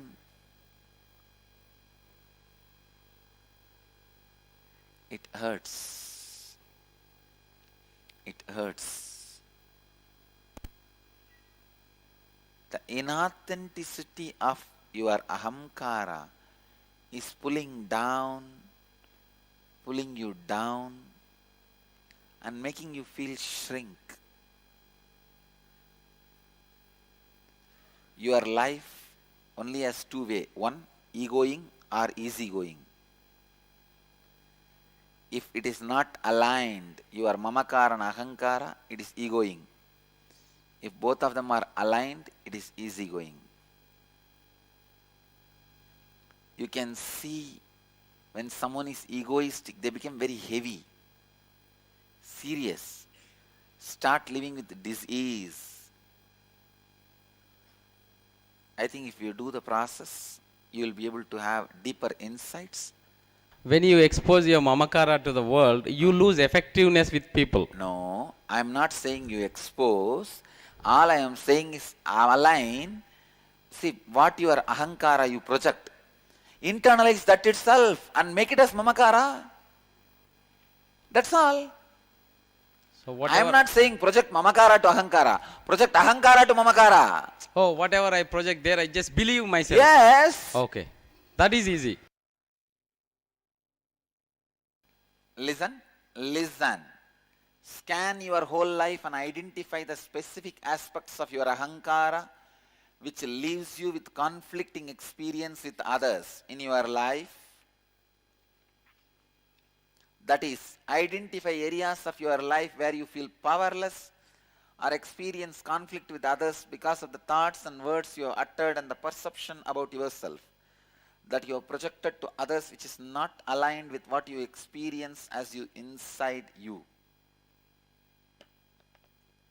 For example, you have projected an image to your boss that you are very efficient, and deep within you project an image to yourself that you are a failure. So your efficiency is not showing up in your work and your boss is not happy with you.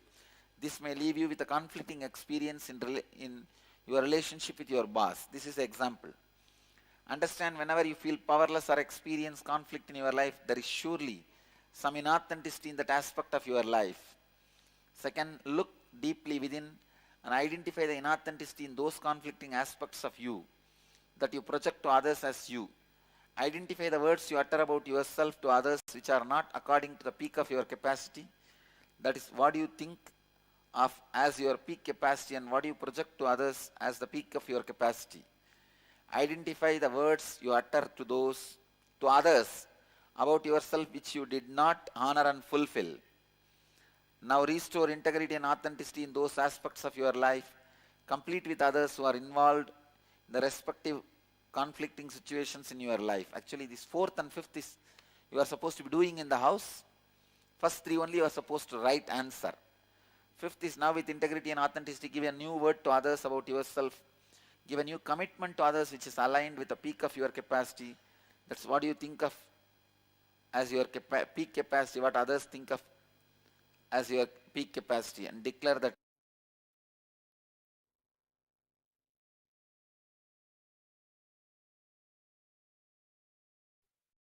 Yes. So welcoming back each and everyone. So after having listened to this discourse of the Supreme Pontiff of Hinduism and the importance of bridging the gap between the inner image, Mamakara, and the outer image, Ahankara. So like the Supreme Pontiff of Hinduism explained to one of the participants, it is not about you projecting your Mamakara to the world. You just have to project your Ahankara, your outer image, to your inner image and raise your inner image to that of the outer image. So with this entering into the next year, 27th January 2014. As part of the morning satsang, the Supreme Pontiff of Hinduism gives a new insights on being a seeker. Being a seeker is much more than following a few spiritual practices. Seeking is intellectual wealth. When we have intellectual wealth, we realize that something more exists in the world, something more than we understand. Experiencing that things are possible in our lives is our being level, is Kalpataru. Kalpataru Darshan awakens the fire of possibility in our being. So here the Supreme Pontiff of Hinduism expands on what seeking is, and he defines seeking as intellectual wealth. When the seeking is kept alive in us and grows in us, we start to realize that there is something more to what we know as life. And that is how the beautiful relationship and feeling connection with Paramashiva, with the Guru, starts to happen in our life. We start to experience the space of possibility more and more in everything that we do, in every decision and responsibility we take on. And that is, and the Supreme Pontiff of Hinduism shares that is Kalpataru. When we receive the Kalpataru Darshan from the Supreme Pontiff of Hinduism, that awakens this fire of possibility inside our being. The space of possibility is what gives life to us. The Supreme Pontiff of Hinduism shared, there's nothing impossible. Impossible is nothing but I am possible.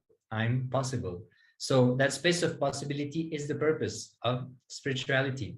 And that is extremely practical because only when we enter into the space of possibility, we become successful in every task that we engage ourselves into, in every dimension of our lives in which we infuse life, time, and energy.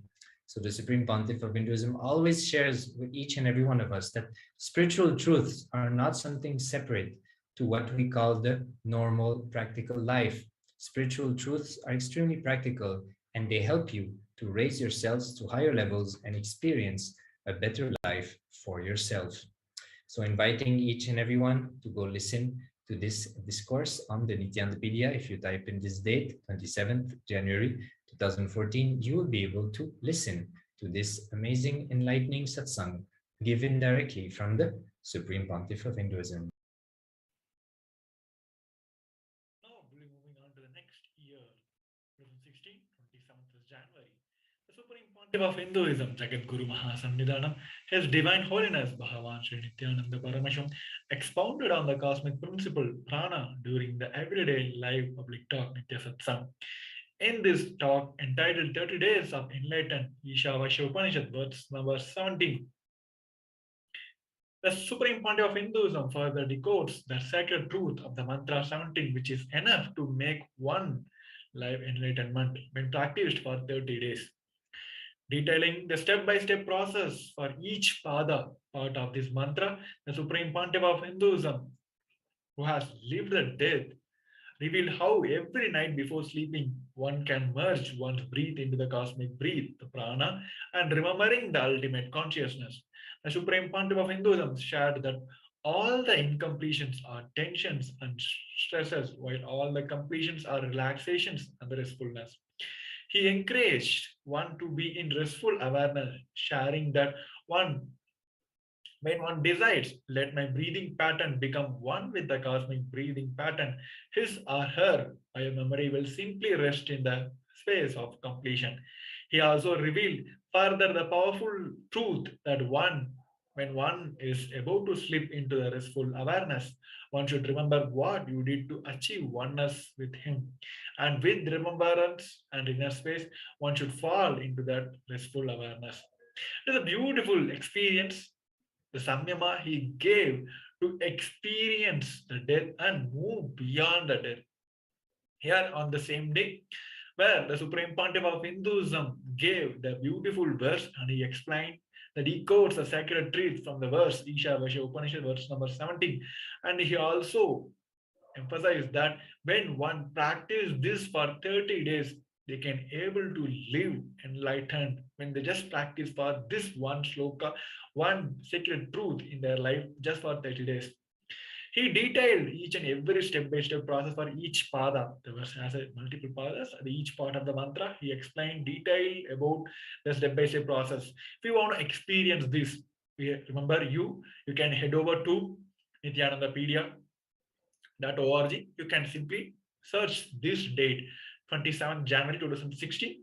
You'll be having all the transcripts of the satsang in the same page. Then you'll be having the video also where Supreme Pontiff of Hinduism given the beautiful step-by-steps for each pada to achieve that's living in a state of enlightenment. If you just practice this for 30 days, you will come out of all the incompletions. The Supreme Pontiff of Hinduism revealed how every night before sleeping, one can merge one breath into the cosmic breath, the prana, and remembering the ultimate consciousness. He gave a beautiful process, beautiful steps where we can practice every night before we go into the sleep. Just remember, invoke, we'll get access to the ultimate consciousness just by aligning our breath to the cosmic breathing, the prana. The Supreme Pontiff of Hinduism shared that all the incompletions are tensions and the stress, while all the completions are relaxations and the restfulness. He encouraged one to be in the restful awareness, sharing that when one decides, let my breathing pattern becomes one with the cosmic breathing pattern. Moment you decide that having this declaration, this sankalpa inside you that let my breathing pattern becomes one with the cosmic breathing pattern, his or her biomemory will simply rest in peace of completion. So all the day we'll be going through multiple ups and downs in our life, filled with fear, greed, tensions, and stress. Here, Supreme Pontiff of Hinduism clearly categorized that all your incompletions are stress and tensions, all your completions are relaxations and the restfulness. So just by declaring having this one powerful cognitions that let my breathing align with the cosmic breathing, moment you decide that this ultimately this their experience, the biomemory will simply rest in the space of completion. He also revealed the further the powerful truth that when one is about to slip into the restful awareness, one should remember whatever you did to achieve the oneness with him. And with the remembrance on inner space, one should fall into that restful awareness. So before the moment you declare that, you'll be able to rest into the space of completion. So before you resting into the restful awareness, you should remember whatever you did to achieve that oneness with him. With that remembrance and the inner space, you should fall into the restful awareness. It will make you more and more just remembering that space, whatever you did, the inner space you did to manifest that oneness with him. It will keep you in a beautiful space, and it will add so much of value to your connection between you and to that space. Here we have the glimpses of the steps where Supreme Pontiff of Hinduism given for all the disciples to practice. And he emphasized that if you practice this for 30 days, it is easy for you to live in the space of enlightenment. Let us have a glimpse of this video. So as we all know, this video is already available in the official YouTube channel, the Kailasha's SPH Nityananda. You can head over anytime. You can search all the solutions from the Supreme Pontiff of Hinduism in the official channel. Even you can head over to Kailasa's Nityanandapedia. You can just type by nityanandapedia.org. You can find the link, and then you can find the page also. There are all the discourses, all the things where Supreme Pontiff of Hinduism gave on each and every date of every month of the every year is already updated. You can head over anytime, you can find on the video. This video is already embedded on the 27th January 2016 page of the Nityanandapedia also. So you can, now we're going to have a glimpse of the video. For the full video, you can head over to the page. I mean, you can have the full complete process. Let's watch the video now.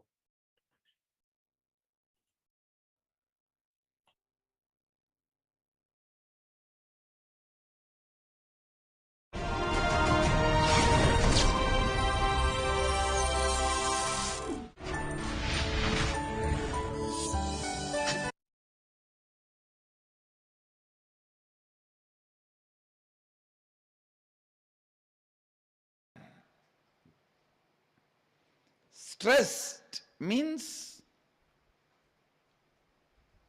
you are confused. You are not clear about what you are supposed to do.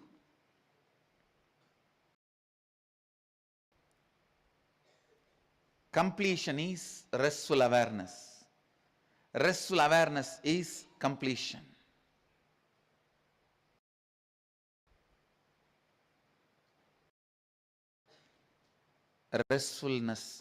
Restfulness is not laziness. Please be very clear. I am not promoting your laziness. I am promoting restful awareness. When you decide, let my breathing pattern become one with the cosmic breathing pattern, your biomemory will rest in the space of completion. Next, very powerful technique. Bhasmandaggu sariram. Lie down in your bed before falling asleep. Declare, let my breathing pattern become one with the cosmic breathing pattern. That is, just declaration is enough. The second part, Bhasmandaggu sariram. Visualize everything is burning. Your body, the bed on which you are lying down, the room in which you are sleeping, anything you can visualize is burning. It is returning to its original source, Mother Nature. With this, your muscle memory will become pure. Your muscle memory will rest in the space of completion, because all your muscle memories are stored in your muscles. If you visualize, not only your muscles are burning, anything which can be visualized in your eye muscles, anything you can remember only in the muscles of the eyes. So even that you should visualize as burning. That is why I am saying, not only your body, the bed on which you are lying down, the room in which you are sleeping, anything you can remember In and around the room, above the room, moon, sun, anything you can visualize and remember from your muscle memory, visualize everything is burning. Everything is burning, getting reduced to ashes. Just with this visualization, fall asleep. You will see your muscle memories will become so clean, so pure. Vayuranilam amritam. The first part which I said yesterday, declare that let my breathing pattern become the cosmic breathing pattern. Hope you would have practiced. Today, practice that and this. Because the first part is only a declaration.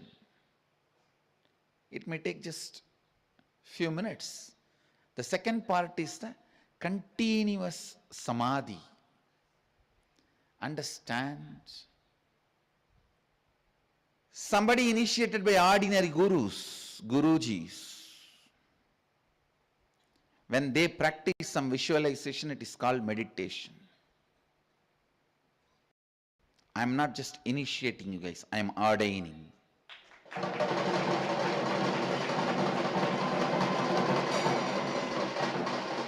When I ordain, I sustain.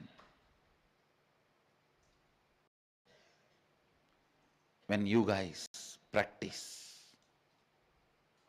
it is not meditation or contemplation, it is samadhi. Listen to my words and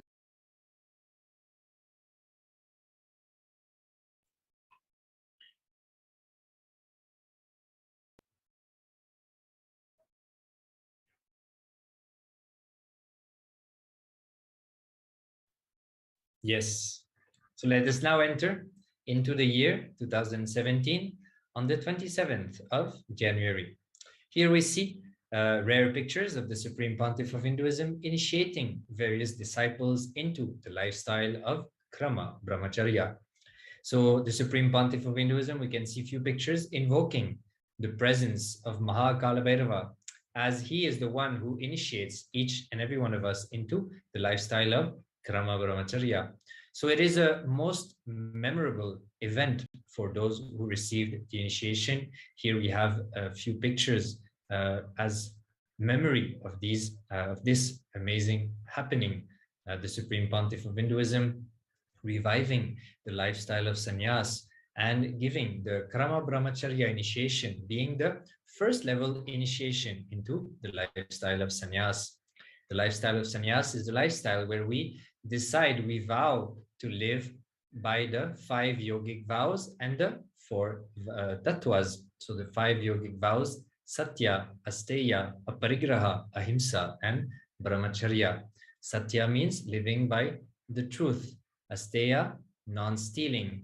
Aparigraha, living with minimal things. Brahmacharya, living like a god, going beyond the ups and downs and the hormonal gushes of the body. And ahimsa, non-violence. As well as the 4 tattvas: Sampurti, Shraddha, Upayanam, and Apyayanam. Integrity, authenticity, enriching, and responsibility.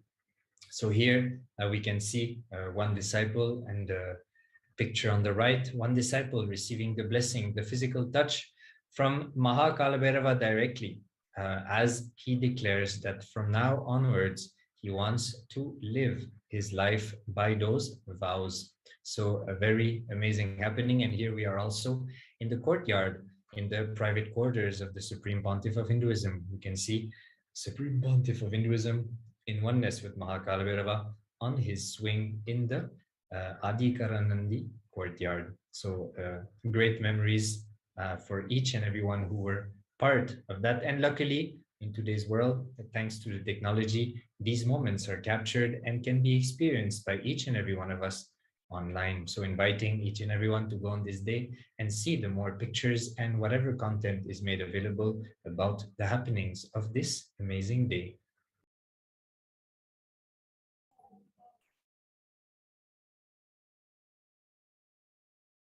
Now we'll be moving on to the next year where we're going to see enter into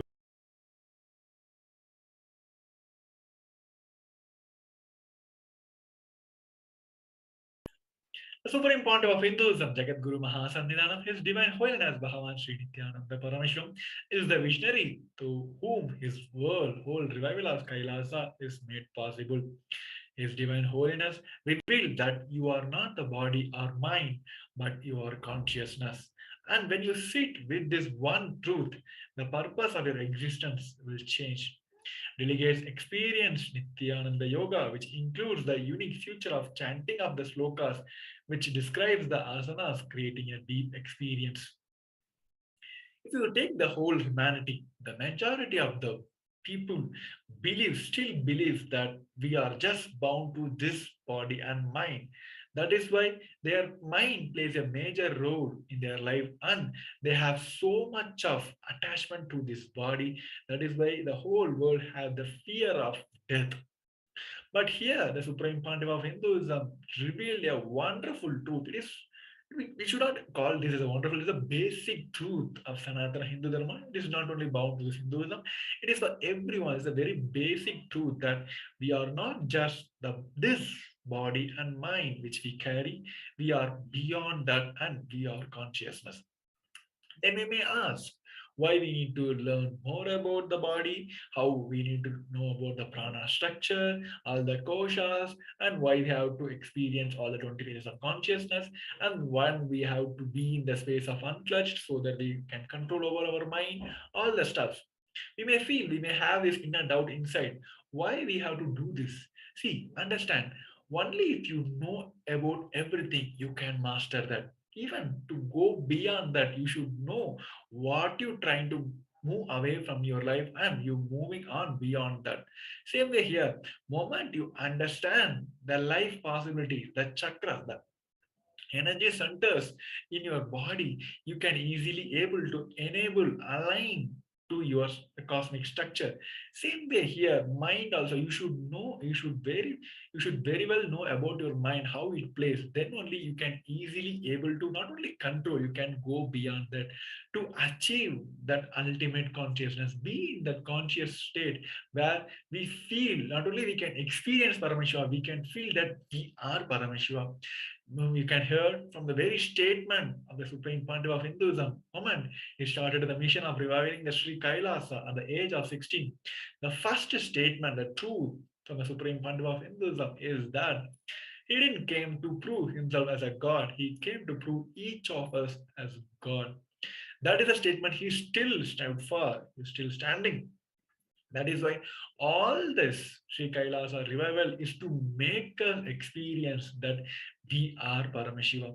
So this satsang that he gave on the 27th January of 2018 is with that thought current that we should understand that we are no more a body and mind, we are beyond that and we are consciousness.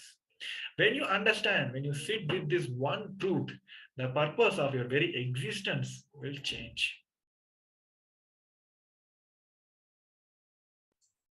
So entering now into the year 2020, the Supreme Pontiff of Hinduism, Jagat Guru Mahasannidhanam, His Divine Holiness Bhagavan Nityananda Paramashivam, expounded on the cosmic principle, the knowledge source of Paramahamsa Jnana is openly available during the everyday life public talk. His Divine Holiness explained that simple integrity to Guru is enough to break all delusion. It makes one manifest extremely powerful truths. Same way, the whole Paramashiva Jnana is available to download with the Atmalinga. So the Supreme Pontiff of Hinduism here sharing most powerful cognition that simple integrity with the Guru will break all forms of Maya, all forms of delusion in your life, and will allow the remembrance of the ultimate state, the blossoming of the initiation of the Guru into the space of Paramashivoham, I am Paramashiva. So it is simple but most powerful truth. So inviting each and everyone to listen to this enlightening satsang from the Supreme Pontiff of Hinduism to help us break from the various delusions and have a simple and clear understanding about the powerfulness and the importance of integrity to Guru. So again, inviting each and everyone to go listen to this talk on the Nityanandapedia on this day, the 27th January 2020. So as we are heading to the another year, the 27th January of 2021, a worldwide online event was offered today with the Supreme Pontiff of Hinduism, Jagat Guru Mahasamidhan, His Divine Holiness Bhava Nityananda Parameshwaram, blessing delegates with a much awaited Dakshinamurti Bhava Samadhi Darshan. In the preparation for the highly awaited Darshan, a re-telecast of Nityananda Satsang entitled Line and Cup Story was played by the Supreme Pontiff of Hinduism, shared a powerful story that described how a disciple should relate to the Guru. The story shows how a growing up with the societal condition can lead one identity oneself as a helpless like a sheep, but the Guru shows you your true potential. You are like a lion, a king. He explained beautifully through the story how the role of the Guru in one's life is to potentially, patiently and compassionately help you realize and express yourself as Paramashiva. Furthermore, in the preparing for a darshan, it was shared that Dakshinamurti is the form of Paramashiva's face of Agora, which is destruction and the rejuvenation, revealing further that all the great truths are ferocious and will bring about the purification in oneself. It is Guru as the ultimate rejuvenator, which removes everything you know as you and manifests everything as the real you. The Supreme Pontiff of Hinduism shared. The beautiful day where everyone had a most awaited this Dakshinamurti Bhava Samadhi Darshan. This Dakshinamurti is the one face of Paramashiva, the Agora face, which is the destruction and the rejuvenation, revealing the further all of the grades of the truths of ferocious and will bring about the purification in oneself. So here, how the Guru plays major role in each and every one of our life. Only Guru can enter into our life and ultimately rejuvenate and remove everything. You may know this all you are like many things in your life you may not know where you got struck, but Guru as a tool he can easily enter and then he can rejuvenate, which removes everything you know as you and manifest what actually really you are.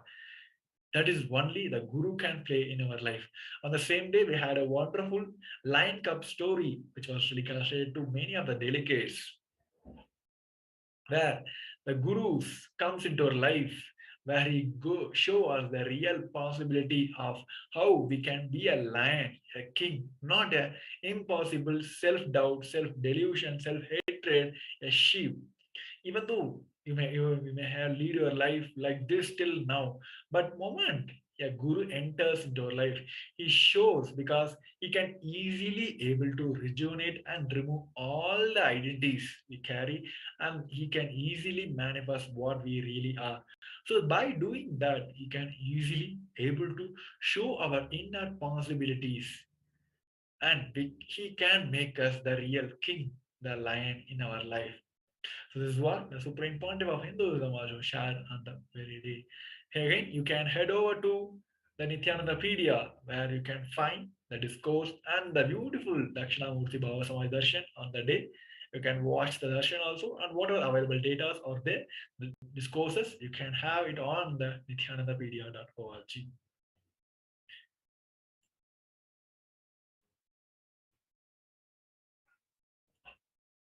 So with this, we come to the end of this segment.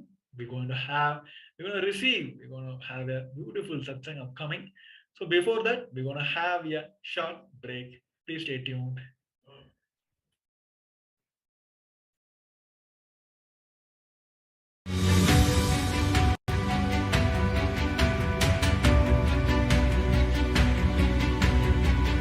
The moment you decide, your consciousness is the supreme identity you have. You will not empower your depression, your frustration,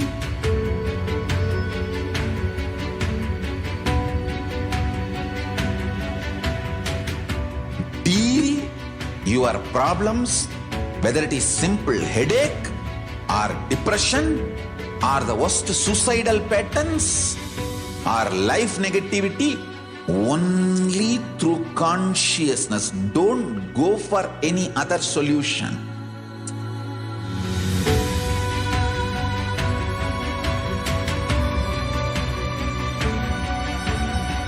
Don't keep stupid, toxic, life negative struggles inside.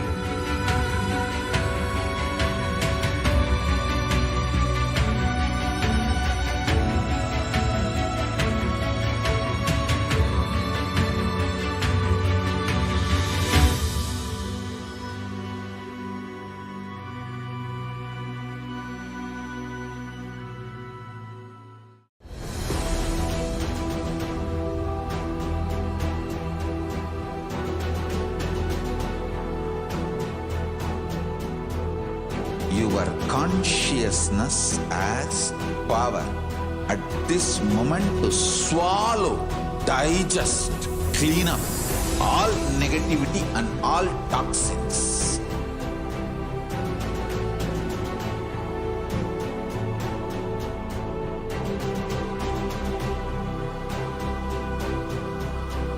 Develop a powerful will persistence. That's the most important asset for life.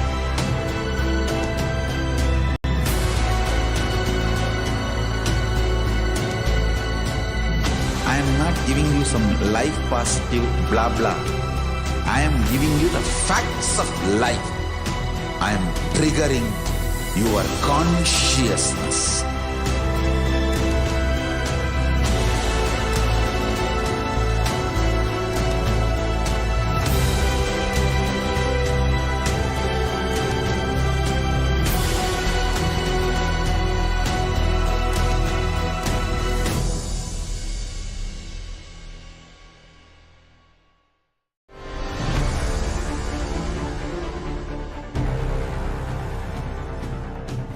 Time itself is nothing but your decision to struggle with the same rut.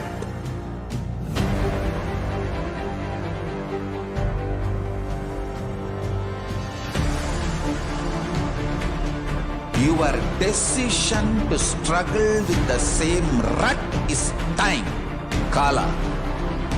Your decision to swallow time is Kala Bhairava.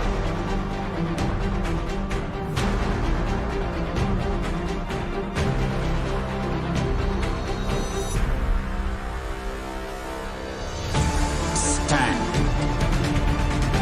Be a conscious woman or man. Be conscious being.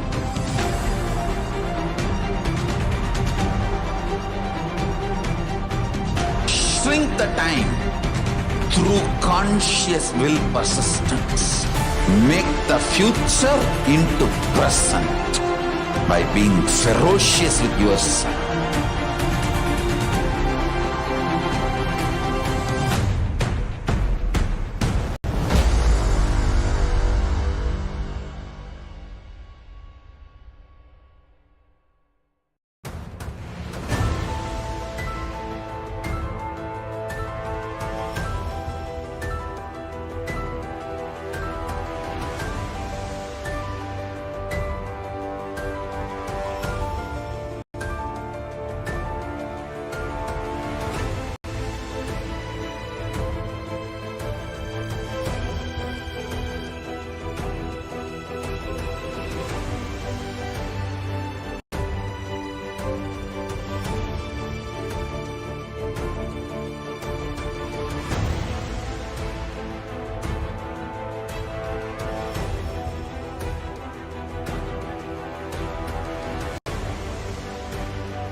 I am your Guru. I will make you enlightened. It's my commitment.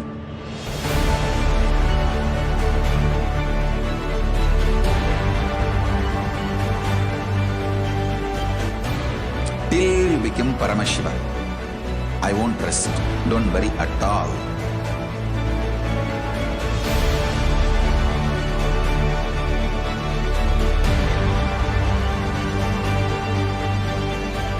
To all my disciples, I give you this as a boon. I'll swallow everything with which you are stuck and liberate you all.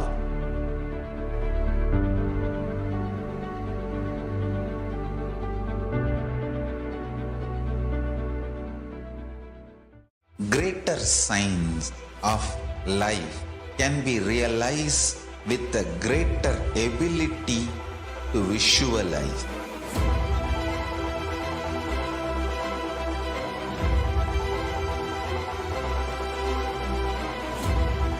Greater science is the equivalent word for Hinduism.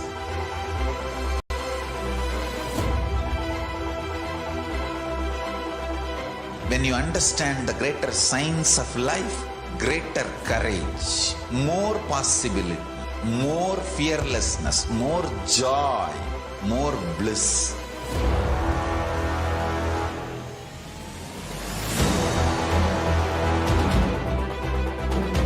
When you visualize Paramashiva with 25 heads, 75 eyes, 50 hands, your consciousness becomes ferocious, and that ability to visualize, you will get involved in everything deeply.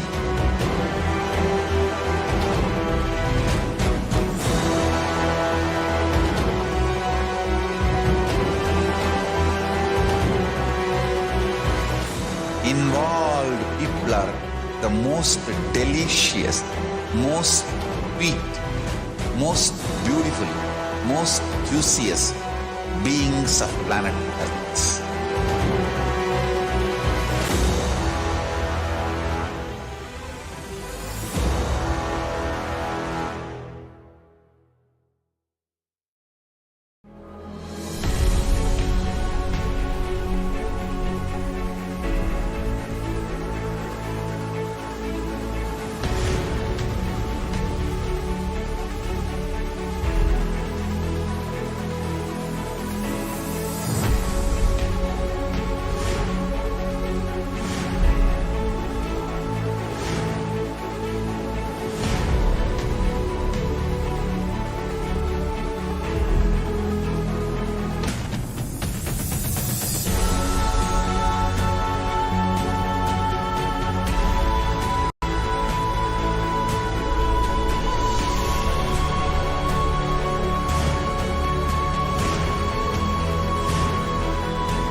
The moment you decide, your consciousness is the supreme identity you have.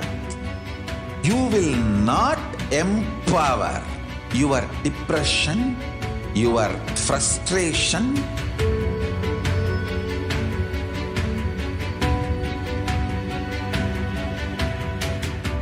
deal your problems, whether it is simple headache or depression or the worst suicidal patterns or life negativity, only through consciousness. Don't go for any other solution.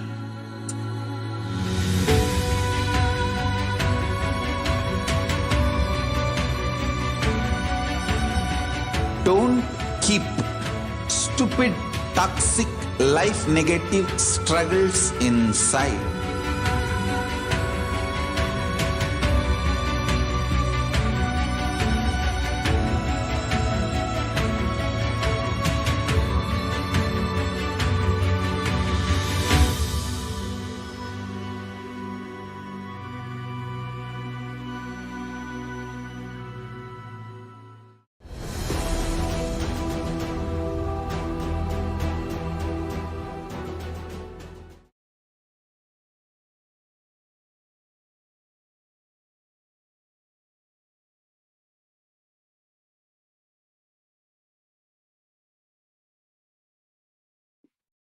Yes, Nityanandam, welcoming all the viewers and participants watching us live on YouTube, Facebook, and the various social media platforms.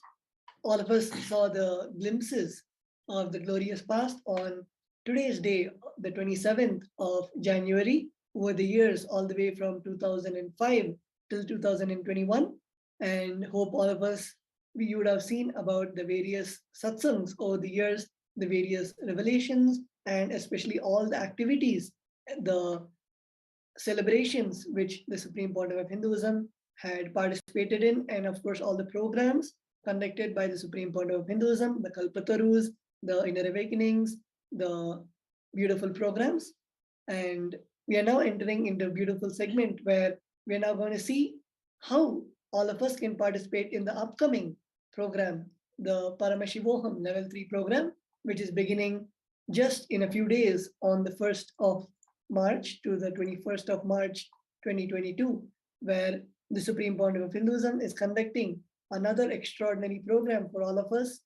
And it's a 21-day program where we are going to experience the dimensions of the 25 states of consciousness, the vertical time zones, and of course, the power manifestation, manifesting the extraordinary powers, more than 463 powers revealed by Bhagavan Paramashiva in the Vedas and Agamas, and revived by our beloved Swamiji, the Supreme Pontiff of Hinduism. So let's all get ready. And if you have not yet registered, we have got thousands of registrations pouring in. And if you have missed it, this is a beautiful opportunity where you can go to kailasa.org/Paramashivoham to register yourself, to put forward your intention for the Paramashivoham Level 3 program. Yes, as Tattva Maharaj was sharing with every one of us, this is a very exciting opportunity that all of us have to experience and to have Paramashiva himself in our life.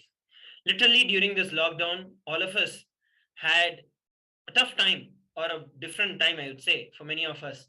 And Swamiji in the previous Paramashivam Level 2, during the previous lockdown, Swamiji just gave us a complete breakthrough, sailed us across the entire pralaya, the entire pandemic, just like that. The pandemic didn't affect the devotees of Swamiji at all, because Swamiji just took care of us. Here is the next blast, which is the Paramashivoham Level 3, where Swamiji himself is going to be conducting.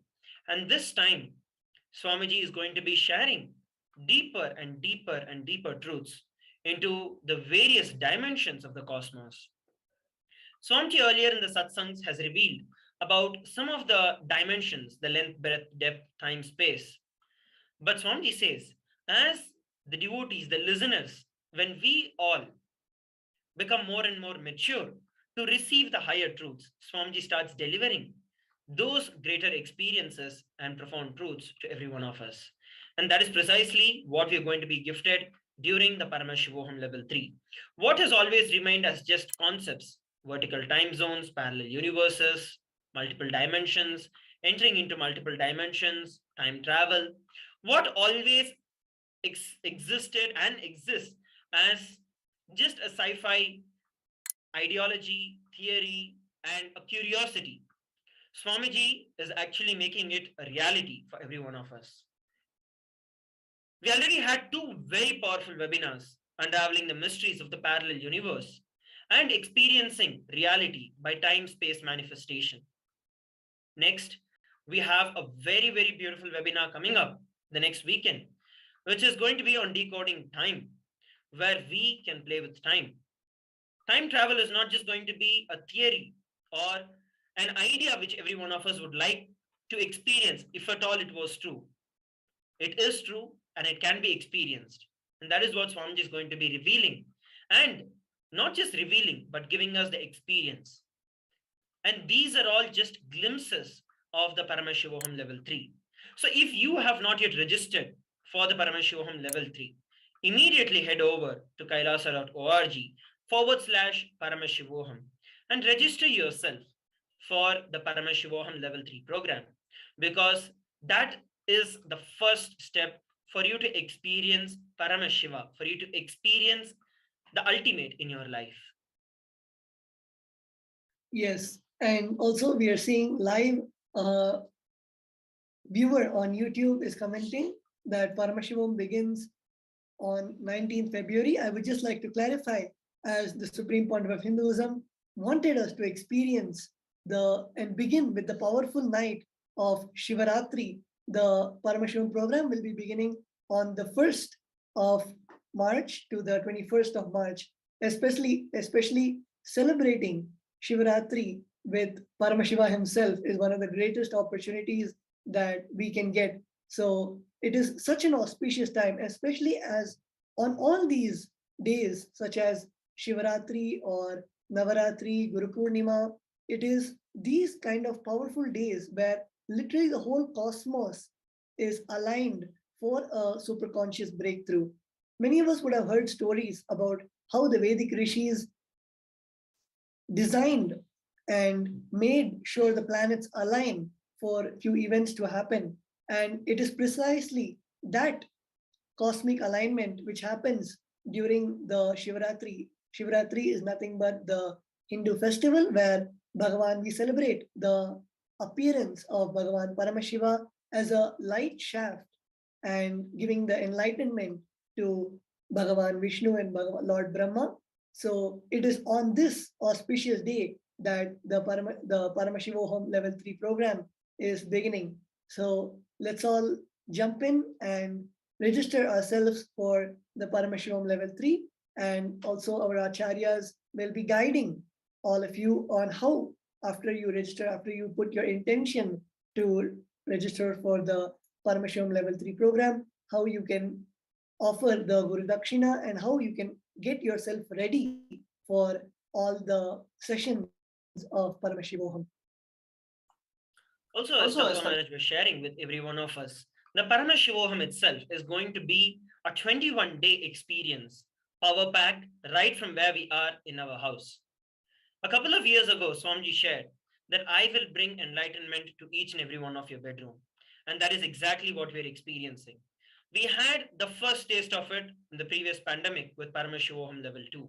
And now we're getting ready for something even better, even powerful, even much more, I'd say, something that we have never imagined about, because the truths that Swamiji is bringing, the very glimpses that Swamiji has given during the webinars itself is just mind-boggling, because these are concepts, as I shared, that always only existed as fantasies, but now becoming realities and possibility for each and every one of us, just because of the gifts and the initiations by the Supreme Pontiff of Hinduism, our beloved Swamiji.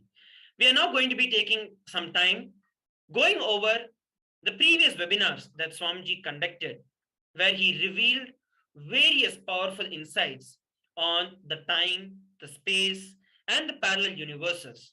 So stay tuned to listen more and more deeper insights and revelations and how you can practically use it in your life.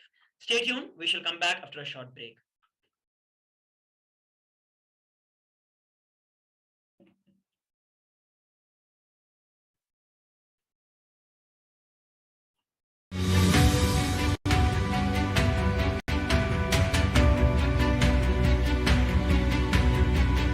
The moment you decide, your consciousness is the supreme identity you have. You will not empower your depression, your frustration,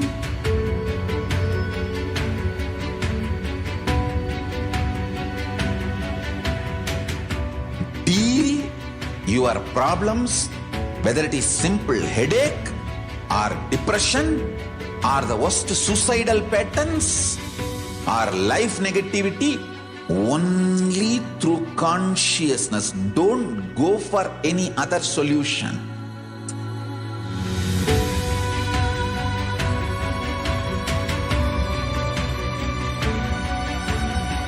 Don't keep stupid, toxic, life negative struggles inside.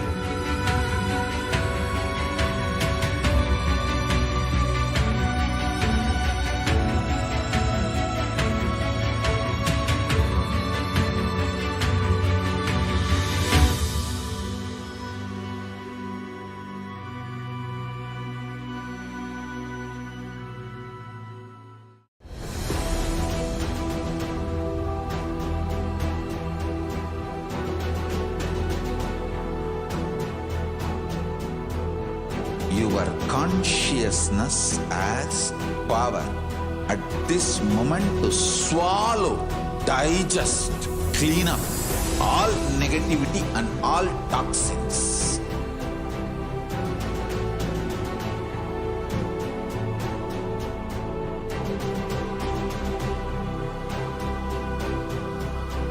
Develop a powerful will persistence. That's the most important asset for life.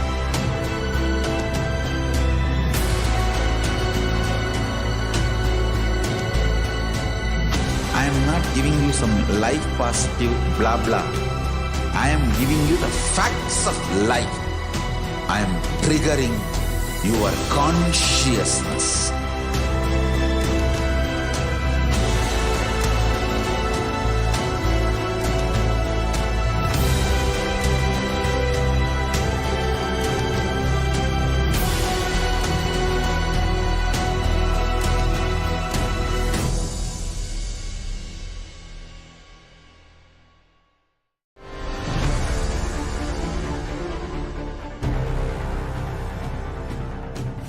Time itself is nothing but your decision to struggle with the same rut.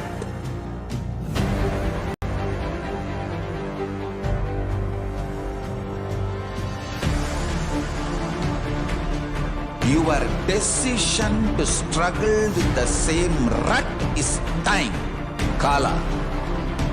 Your decision to swallow time is Kala Bhairava.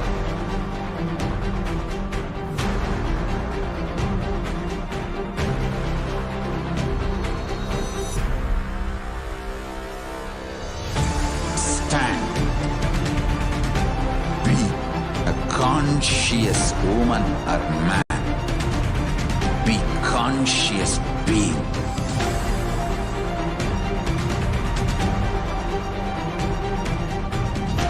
Shrink the time through conscious will persistence.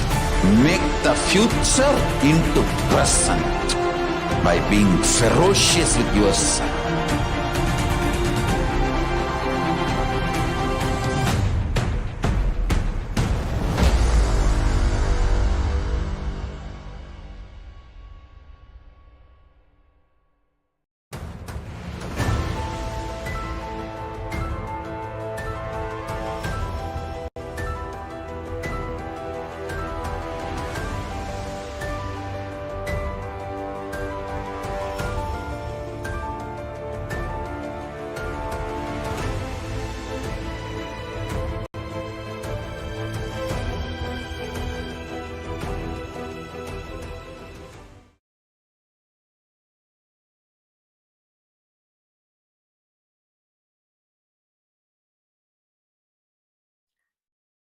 Nityanam, everybody, welcome back.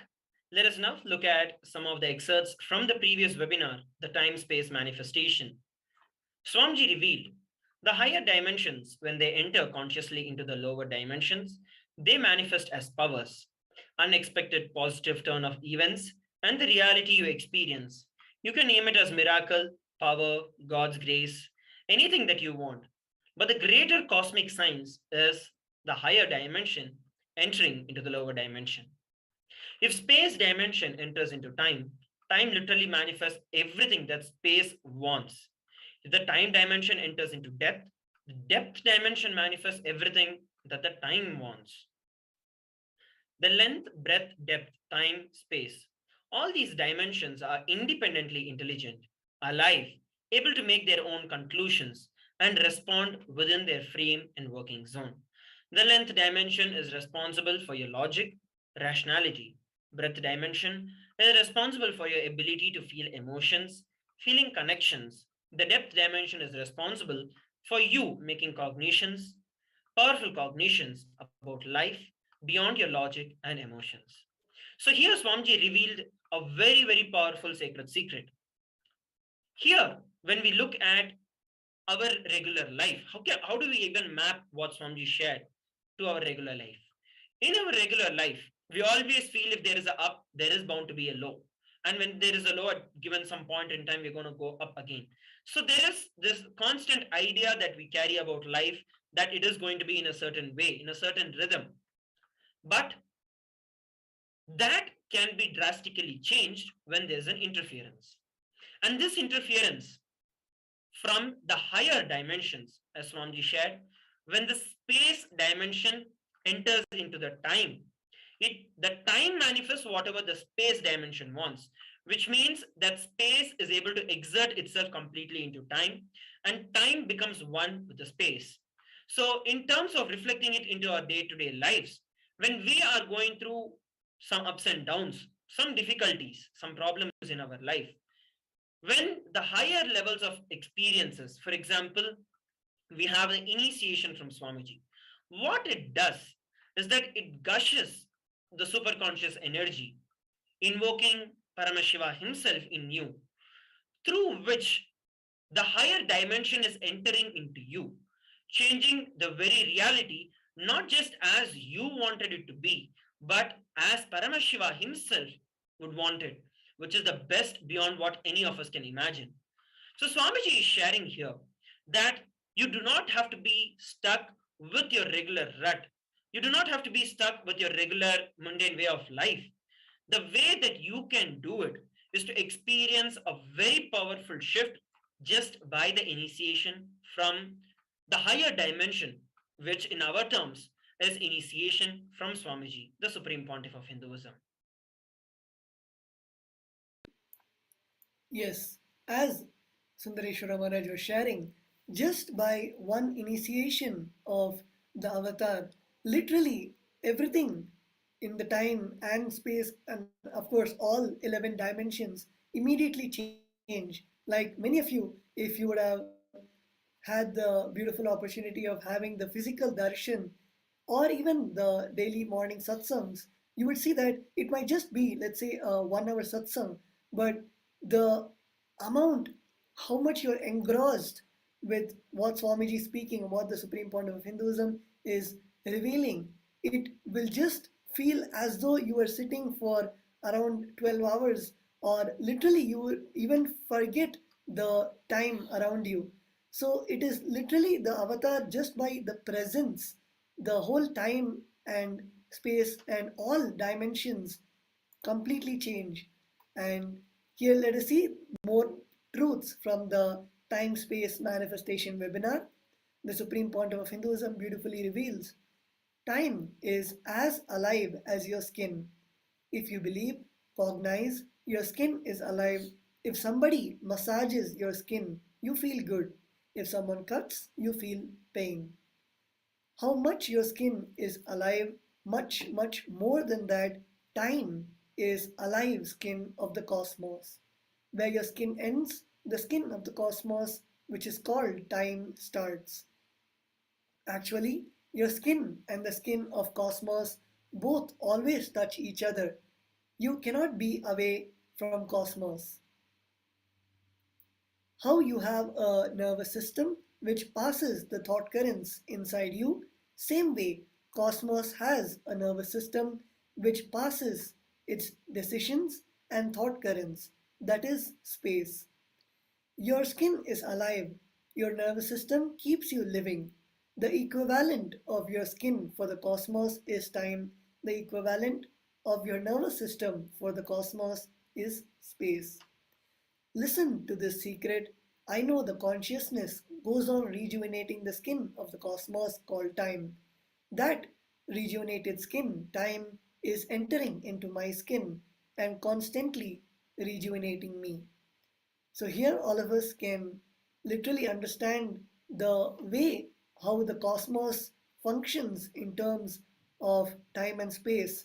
And the Supreme Pontiff of Hinduism beautifully reveals that constantly the time is getting rejuvenated as the skin of the cosmos, and that rejuvenated skin, time, is entering into my skin and constantly rejuvenating me. So all of us, this is a beautiful concept where all of us feel that if any incident happens, let's say you had a fight with your friend or one of your family member, and all of us feel that we carry that continuously for days, week, if not years.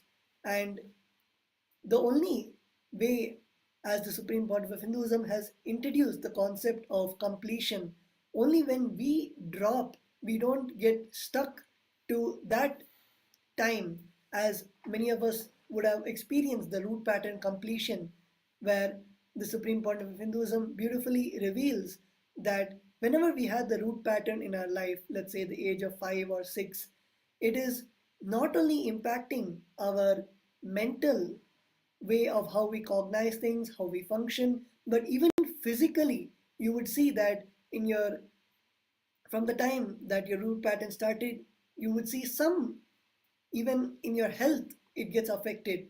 That is because we are not able to leave it in either the time dimension, because we are stuck in that same time or that same part of our life in the same past, where continuously we see that past incident repeating again and again in our life.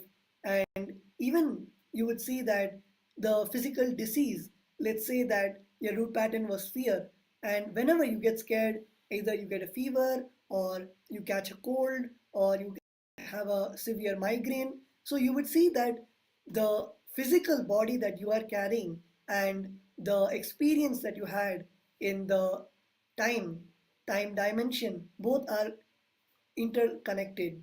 So it is this beautiful concept that the Supreme Pontiff of Hinduism is revealing, that when we rejuvenate the time, then automatically even the skin, our own human body, gets rejuvenated.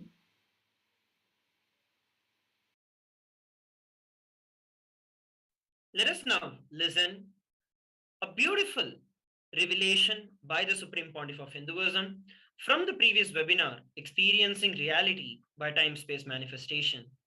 I request all the viewers, all the participants who are sitting with us from around the world, who are connected with us today, to listen to these revelations by Swamiji.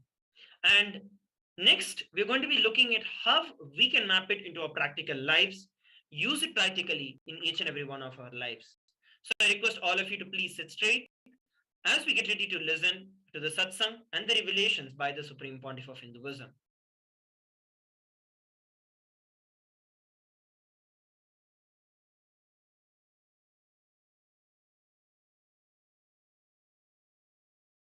Consciousness of Paramashiva and consciousness of you is one and the same.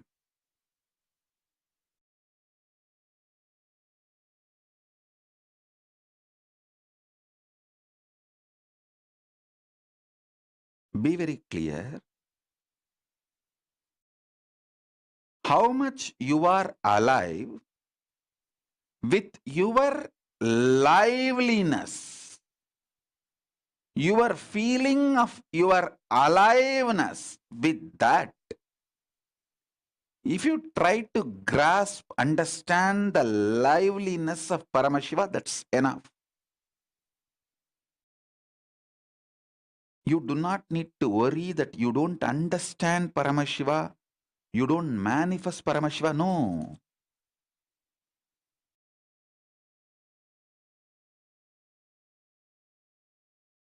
If you want 20-inch biceps, it's not that it's going to happen in one day. You first start building your biceps, and that muscle which you built helps you to lift more weight, and you lift more weight and build the muscles more. Same way, with your available consciousness, you try to contemplate, grasp, cognize, meditate on Paramashiva how much you can.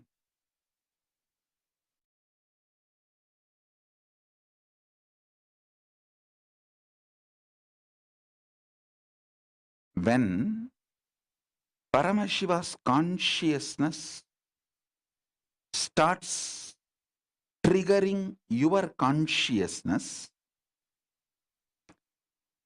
his space triggers your nervous system. His time triggers your skin. Simply you manifest him in your day-to-day life. Listen.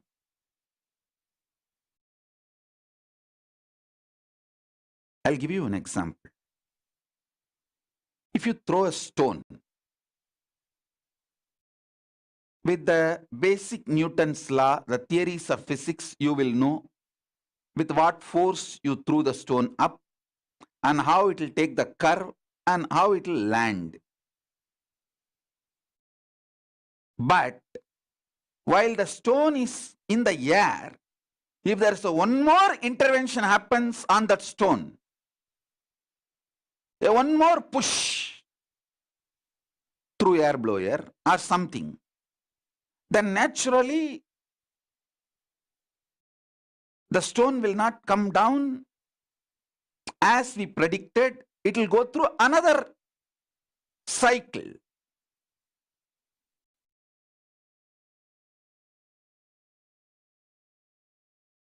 Same way, your age, your health, your ups and downs can be intervened, altered, changed,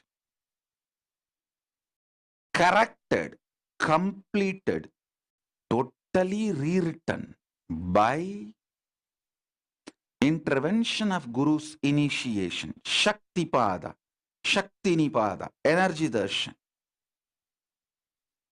Understand? My intervention in your life is consciousness of Paramashiva intervening into your consciousness, and the space of Paramashiva manifesting in your nervous system, skin of Paramashiva manifesting in your time. I tell you, simple few truths I'll reveal. Listen. I have so many things to narrate. Simple. If you have the ability to handle your hunger related pattern, it will be so easy for you to handle time. If you have the ability to handle the pressures or ups and downs created by your hormones, it will be so easy for you to handle your inner space.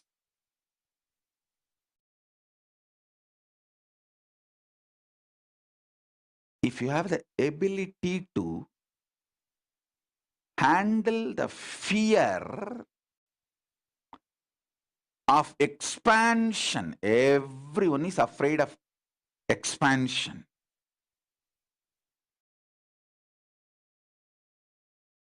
If you are able to handle the fear of expansion, Paramashiva's consciousness will just manifest in you.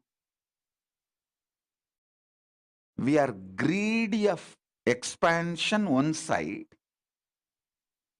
Deep down, we are also afraid of expansion. That is why whenever I pour initiation and Shaktipada in you, within next 48 hours, you try to come down and catch hold of the same old, small, silly,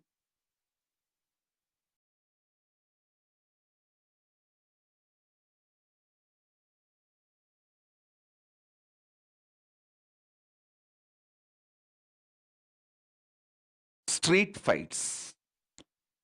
It's not even like a materialistic desire. Actually, your materialistic desires are not wrong. But you always want to live in conflict. You feel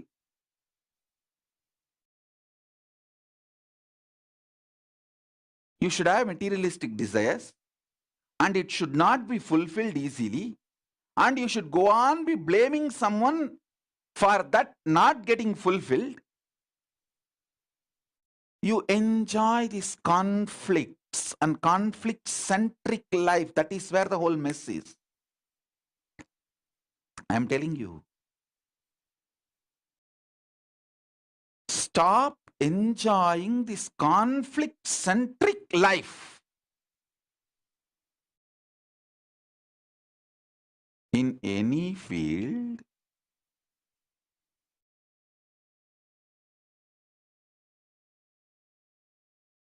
the consciousness of Paramashiva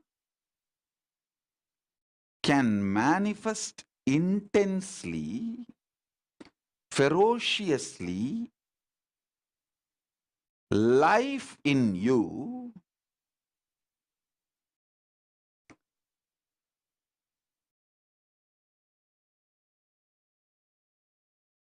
spontaneously.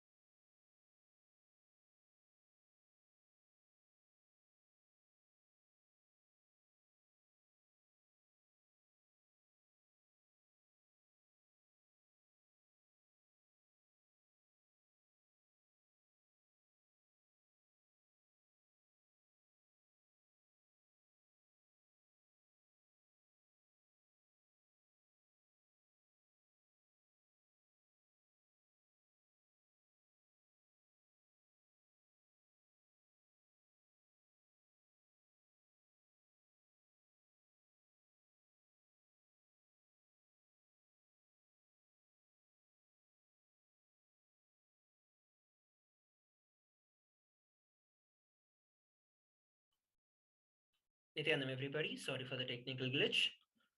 We listen from the Supreme Pontiff of Hinduism the powerful details and the powerful revelations about the time and the space dimension.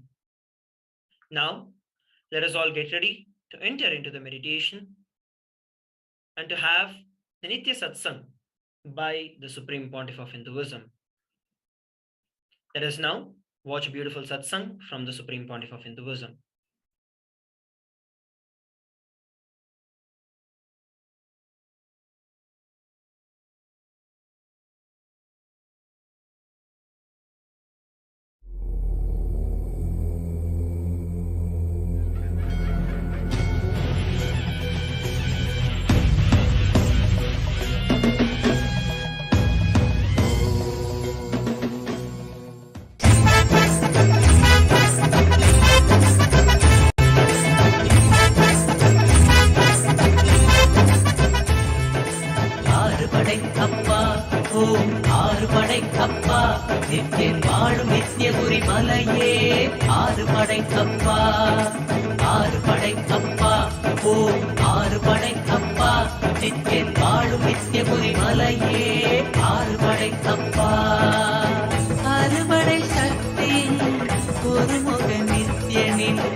नित्यानन्देश्वर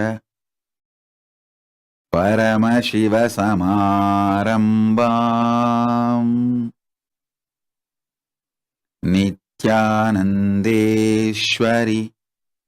परमशिवशक्तिमध्यमाम् अस्मदाचार्यपर्यन्ताम् वन्दे गुरुपरम्पराम्.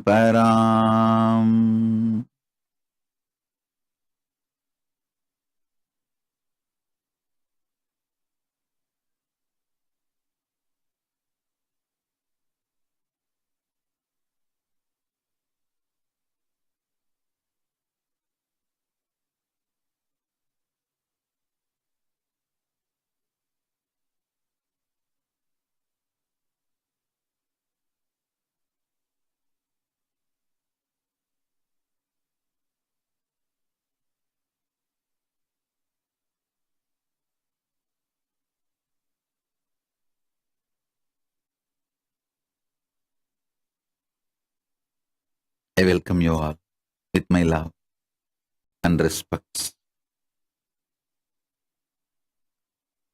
I welcome all the dignitaries, very important, yes, statesmen from the various countries, representatives of the various countries for this grand global conclave of an ancient traditional celebration of unity and peace and courage, Thaipusam with Sri Kailasa, uniting nations for indigenous traditions and tribes. We are honored to have Mr. Anthony Kiwonka, Department Minister, representative of Liberia. Thank you for being here. We are honored to have you here, Minister Mr. Anthony Kiwonka from Liberia. Honorable Solomon George, Member of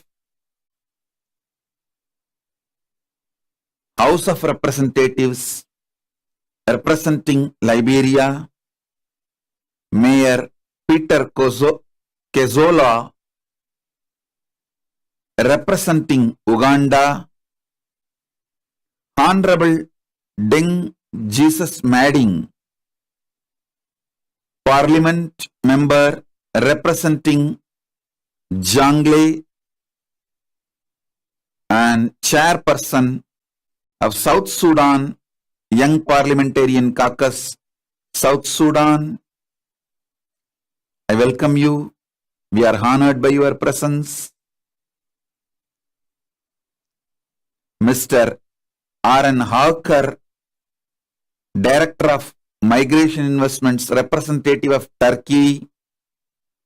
Mr. Philip P. Reklai, Senator and representative of Palau,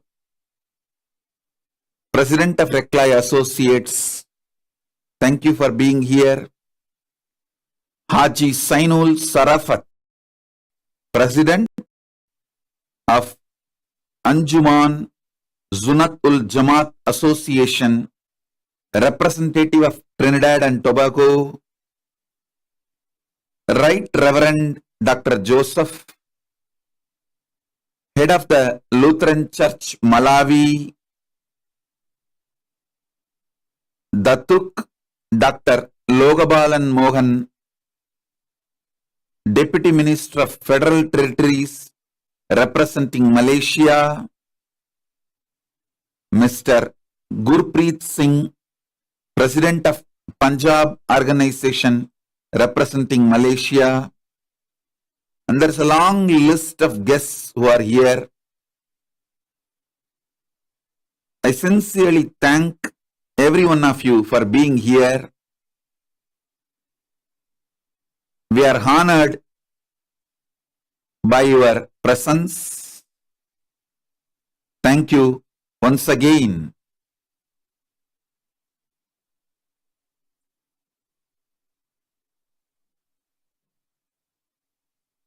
And I also welcome all the ambassadors, ministers, representatives of Kailasa, Vidyeshwaras, Ganeshwaras, Lokeshwaras, Astreshwaras. I welcome all of you with my love and respects. We are honored by all of you.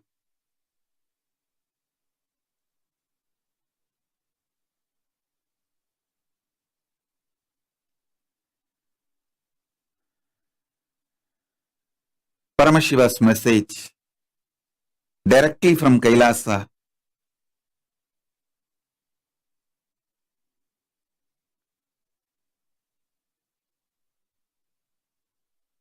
On this auspicious occasion, celebration, global conclave of an ancient traditional celebration of unity and peace and courage, Taipusam,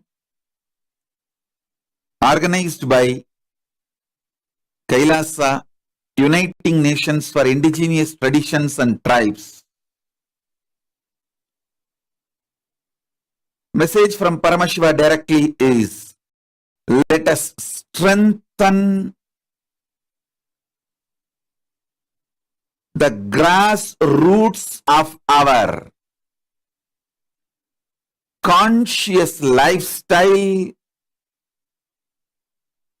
to live consciously successful life on planet Earth. Please understand, the worst crisis humanity is going through is the largest population ever on the planet Earth feels uprooted. Please understand, never ever world faced this conscious pandemic. I'm not talking about corona. I am talking about largest population, more than 70% of the human population feels they are uprooted. They have no roots. Consciously feel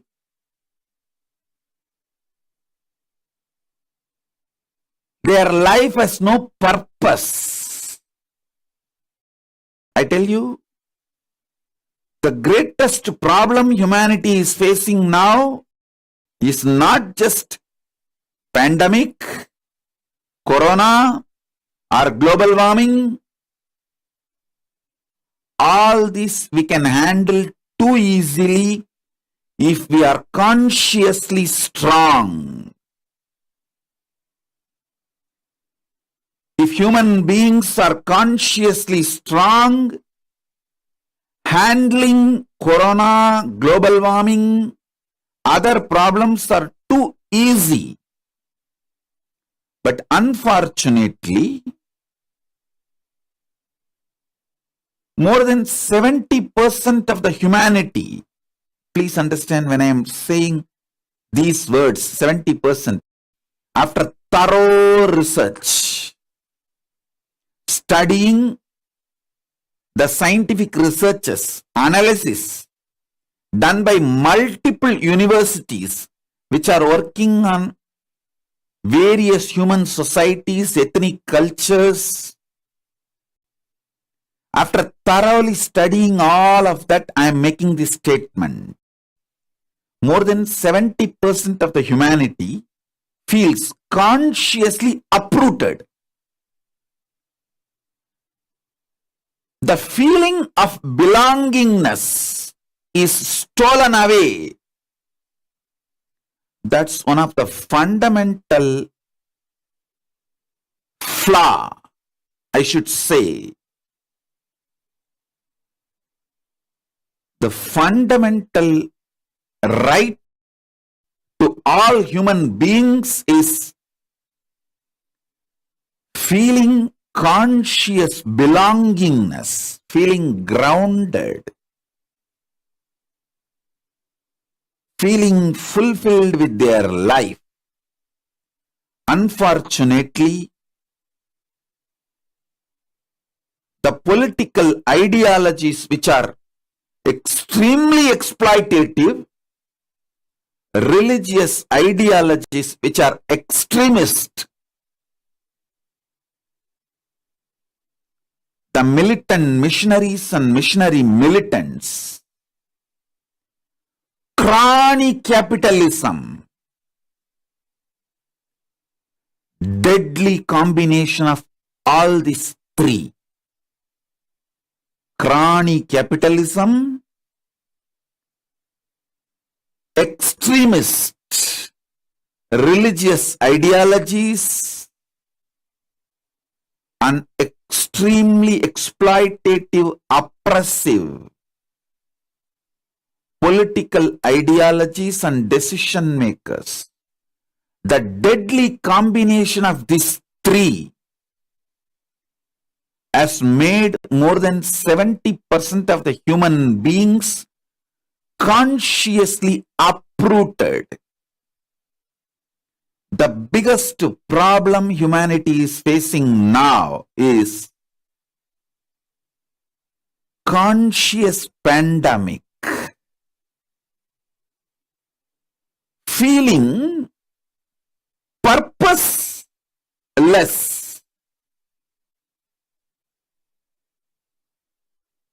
The definition of life is not convincing, satisfying. Please understand, 50% of the middle class people are dropping from regular jobs. Regular jobs are not going to be any more normal lifestyle. The new normal is not going to have a regular clerical, industrial, working population. This is one of the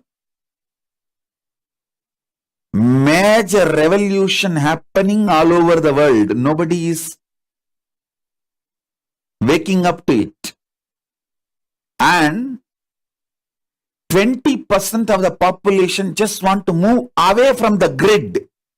Not just from job. They just don't want the human civilization.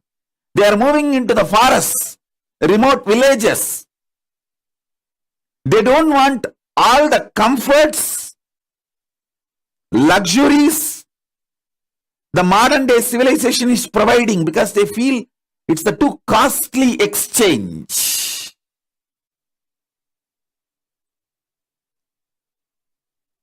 The 20% do not know the solution, but one thing they became very clear, they don't want the modern civilization anymore.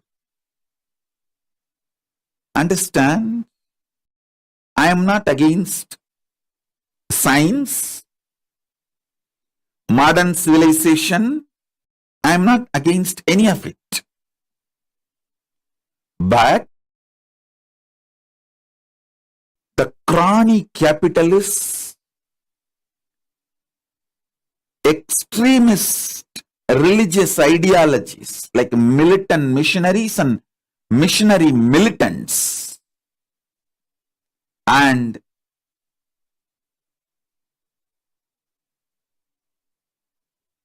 absolute oppressive, sadist, autocratic, power-hungry political decision makers, deadly combination of these three is making people lose their roots.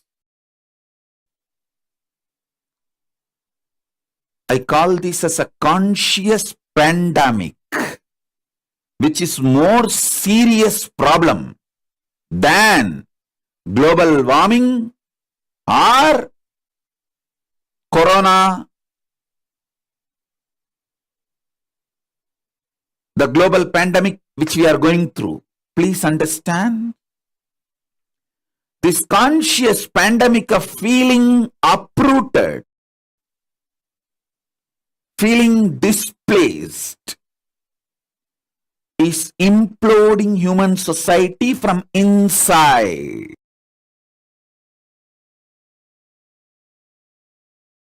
No amount of painkillers, depression medications, psychiatric drugs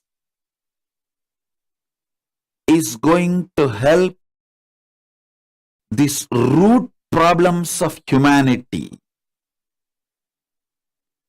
No amount of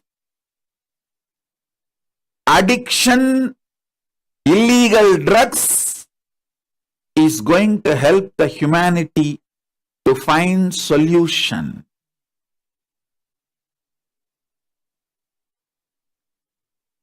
All the decision makers all over the world, if you are a decision maker in the political field, religious field, media, or entertainment field, Hollywood, Bollywood, Gollywood, Sandalwood, or social media influencer,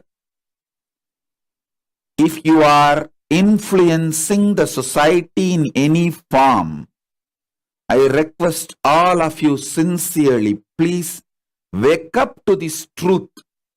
We are having conscious pandemic all over the world.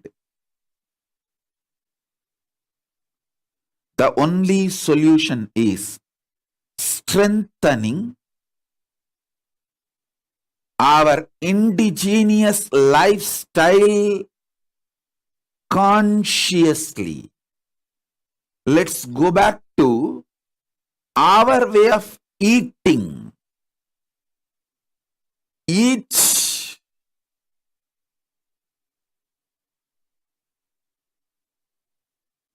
part of the world, country, had their way of diet before this multinational companies started dumping food-like products in the name of food into our stomach and make our body as their source for income.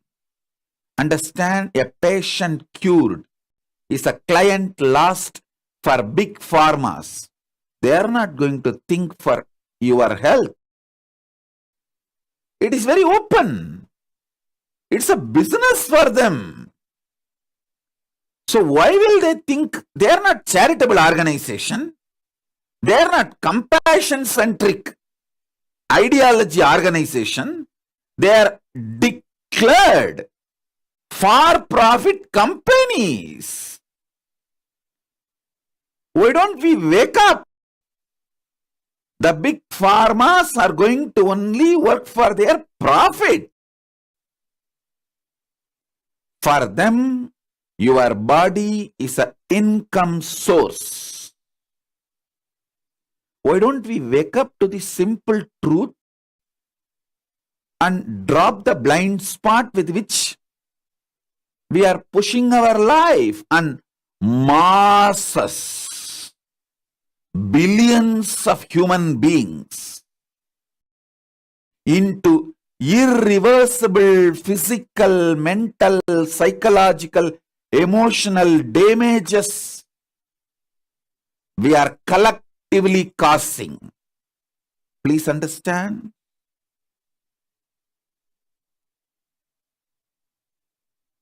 Crony capitalism in the field of pharma,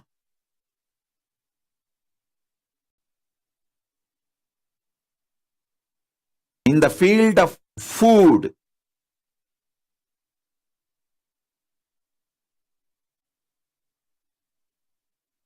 is not only extremely dangerous, It is causing irreversible damage to the human bodies, minds, physically, mentally, emotionally, psychologically. We are living the worst kind of body-mind structure for our next generation. Please understand.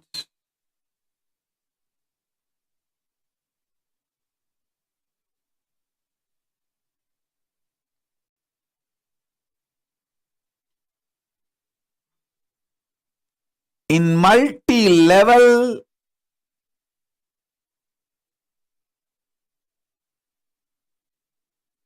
stealing the conscious indigenous life from the people, whether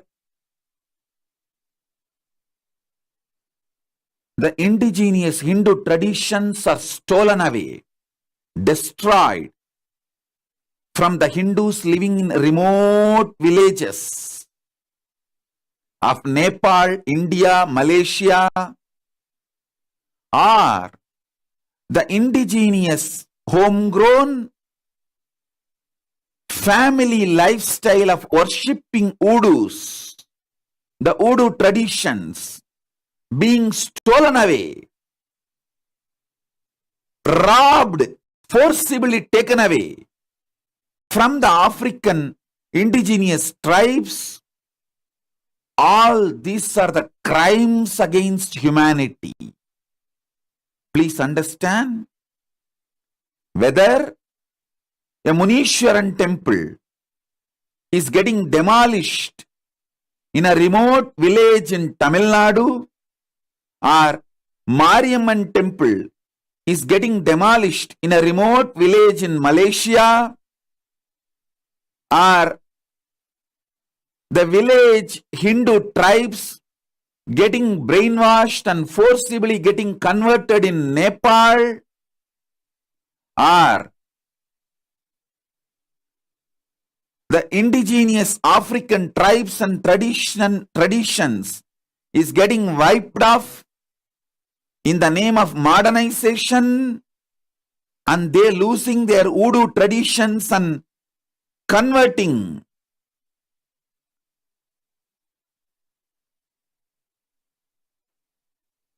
losing their conscious roots and being consciously manipulated, bullied, exploited by missionary militants and militant missionaries. All these are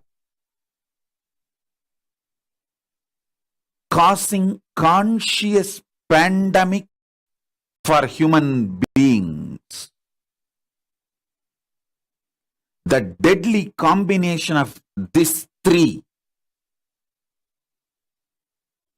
all over the world is causing chaos. It is time consciously we the people, we the humanity reclaim our indigenous lifestyle traditions consciously. Modernization does not mean getting brainwashed and losing your conscious roots by this deadly combination of crony capitalist autocratic political decision makers extremely misinforming, brainwashing mainstream media and militant missionaries and missionary militant religious political ideologies. Common man follows science, science follows simply obediently the large powerful media and pharma mafia. Even in this global pandemic corona, common man follows science. Common man is controlled by science and science is controlled by big pharmas. Big pharmas have evolved more like a modern day mafia than solution for the problems of humanity.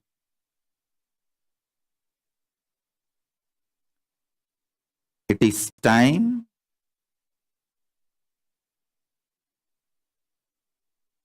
we the people, we the human beings, we the conscious beings wake up and not allow ourselves to get silenced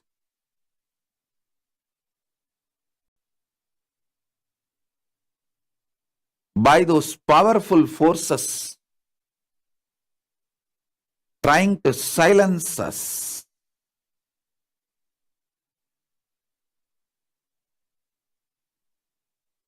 We should get back to our conscious roots, our conscious lifestyle, our own conscious introduction about ourselves, the way we deal our body, our mind, our pleasures, our pains, our relationships, the concept of economy, concept of currency, concept of money, concept of social structure. In every level, it is time we get back to our roots consciously, not allow these chronic capitalists and chronic capitalists supported militant missionaries and missionary militants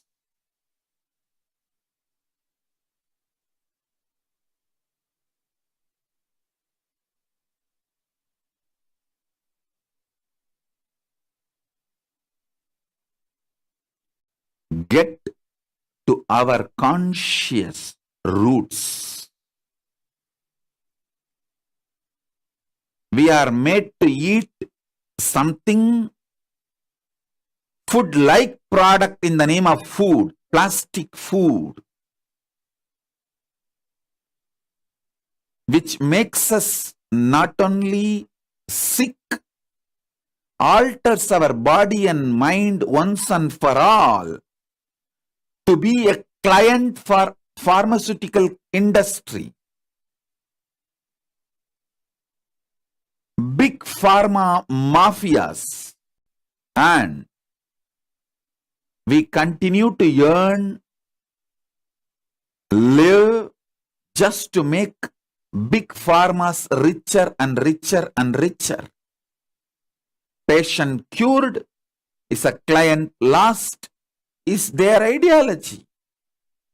And common mass, billions of people are just being treated as the clients, not as patients.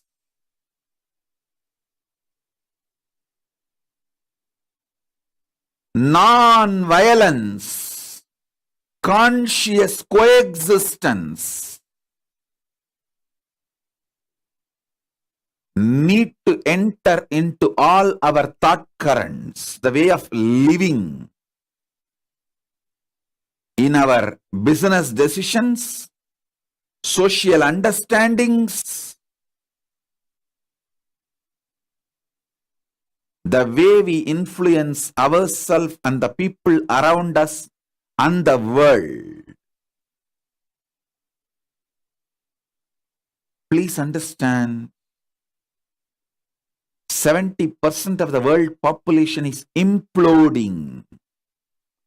Consciously feel uprooted, displaced. This conscious pandemic really need to be taken very seriously. Efforts to correct the course correction should start now. Kailasa is all about conscious course correction.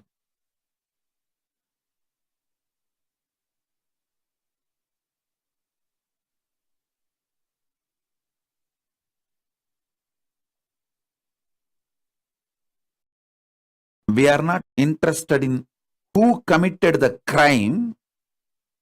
We are only interested in waking up the human beings that the crime has been committed on them and move them away from the sufferings and make them consciously grounded again. Feel fulfilled again. Feel this home, planet Earth, the only home we human beings have.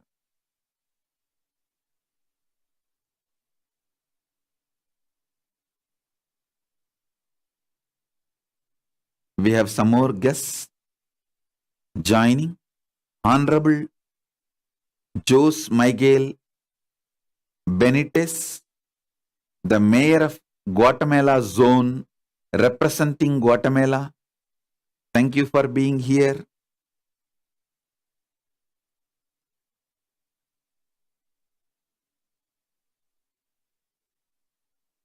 All over the world, in the name of globalization, our indigenous roots are consciously getting destroyed. It is time we revive the conscious-centric civilization, conscious-centric lifestyle, conscious-centric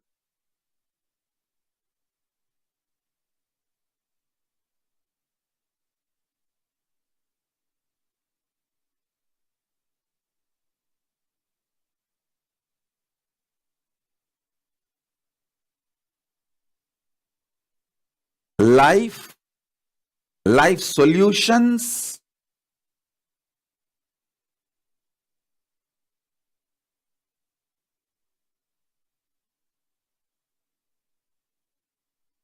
We human beings need to revisit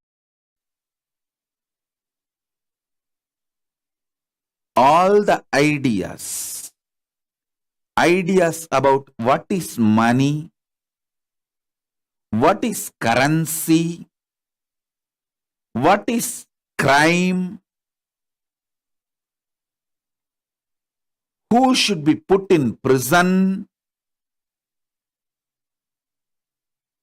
who should be rewarded, awarded, what is science. All these definitions need to be revisited consciously. What is human body? What is human mind? What is human being? What is the meaning of health? What is the definition of consciously feeling fulfilled? What is the definition of peace? What is the definition of love? What is the definition of joy? All this need to be redefined, revisited consciously. At least last 200 years, heavy damage is done. I'm not talking just about India or Sri Lanka, Nepal, Malaysia, Bangladesh, Pakistan, Afghanistan. No, I'm talking about the whole world, Africa. The whole suffering human beings going through in Afghanistan is they accepted the ideology which dictates them, brainwashes them to kill people if they have a different opinions. Instead of handling the logic with the logic, when sword is used to cut the head, if there is an idea in somebody's head and you have better idea, try to share your idea. But just because the other person has different idea in his head, just cutting his head is not going to solve the problem. But unfortunately, when you accept those ideologies, once you start killing anyone, once you complete the killing of the people whom you think as ideologically different outsiders, you start killing within yourself, because the habit of killing by then becomes part of your lifestyle. You can't do anything, you don't know anything else other than either you kill or get killed.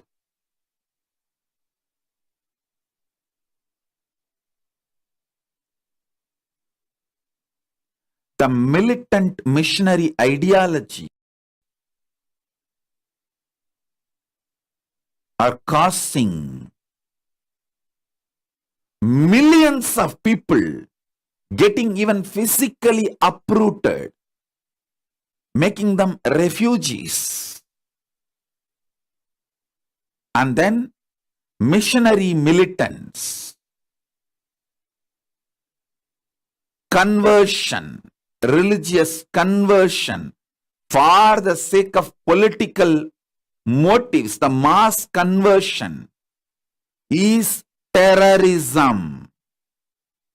We human beings need to know an individual for the sake of conscious reason changing his ideologies due to conscious evolution is absolutely okay. That's a freedom.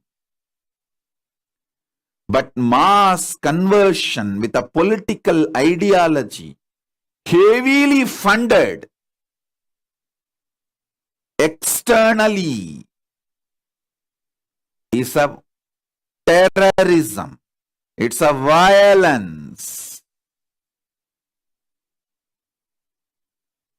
Just like gun terrorism, gun violence, humanity should wake up and realize conversion terrorism and conversion violence. Gun violence kills only in thousands. Conversion violence kills in millions. We Hindus, who are the victims of militant missionaries and missionary militants, have to wake up to tell the truth to the world. We need to start somewhere. We should make the world understand. Stop this consciously uprooting people.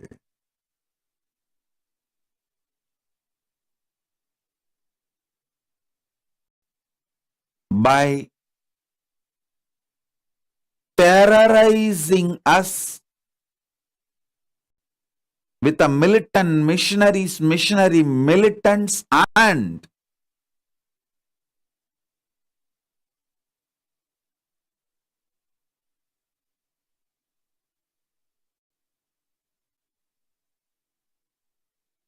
the lifestyle, consumeristic lifestyle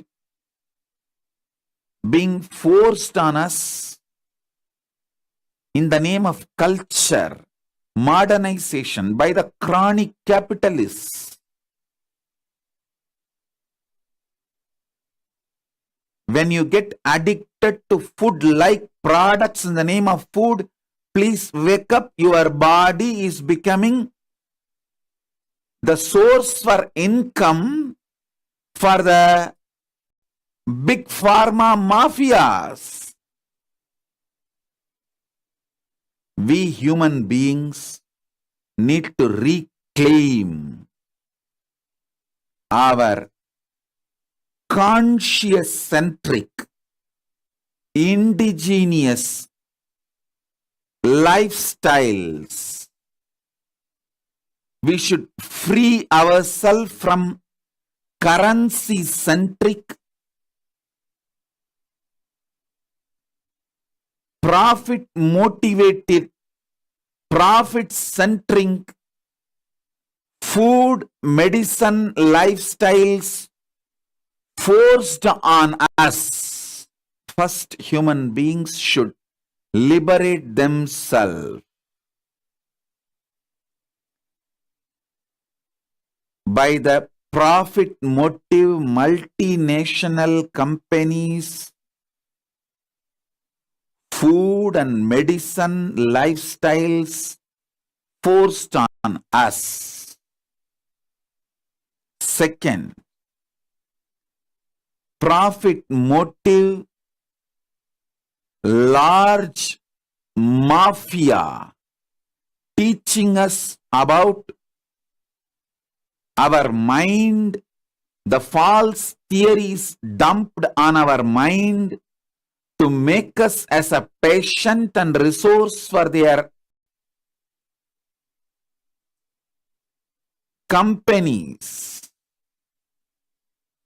By teaching the false ideas, concepts in the name of psychology, psychiatry, and in the name of mental health. And the false ideas about the currency being taught to us. False ideas about wealth being taught to us. The false ideas about religion, life being taught to us.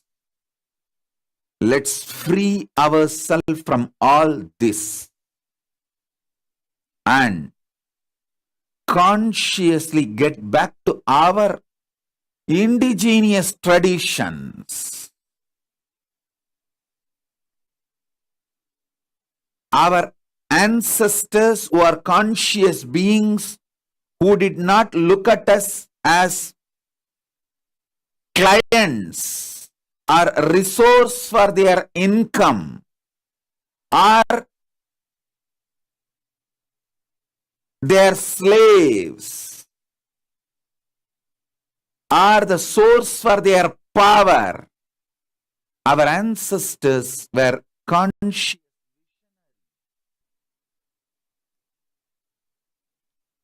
My sincere request to all the decision makers, social influencers who are here,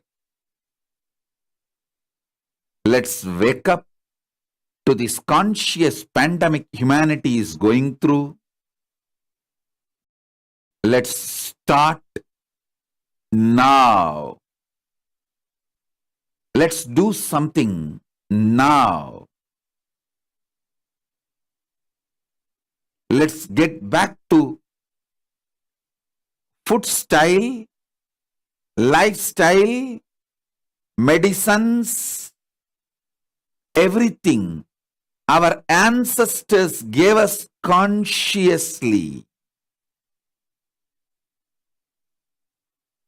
Understand? In that conscious lifestyle, if we need to do some evolution, let us evolve consciously in that very lifestyle and stop discarding that whole conscious lifestyle of our indigenous traditions. Conscious indigenous traditions and the conscious lifestyle is the solution for all the conscious pandemic human beings are going through all over the world. Thank you for being here. Maybe in further satsangs, I'll reveal more and more the solution from conscious enlightened civilization, ancient civilization,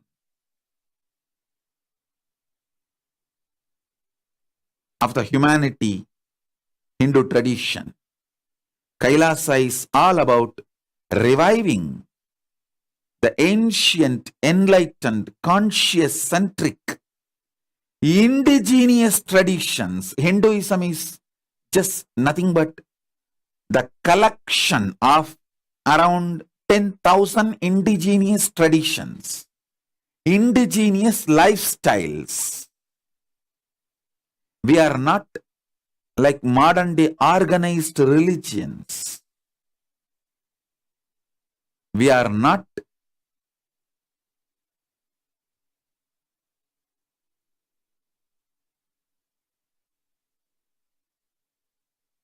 enforced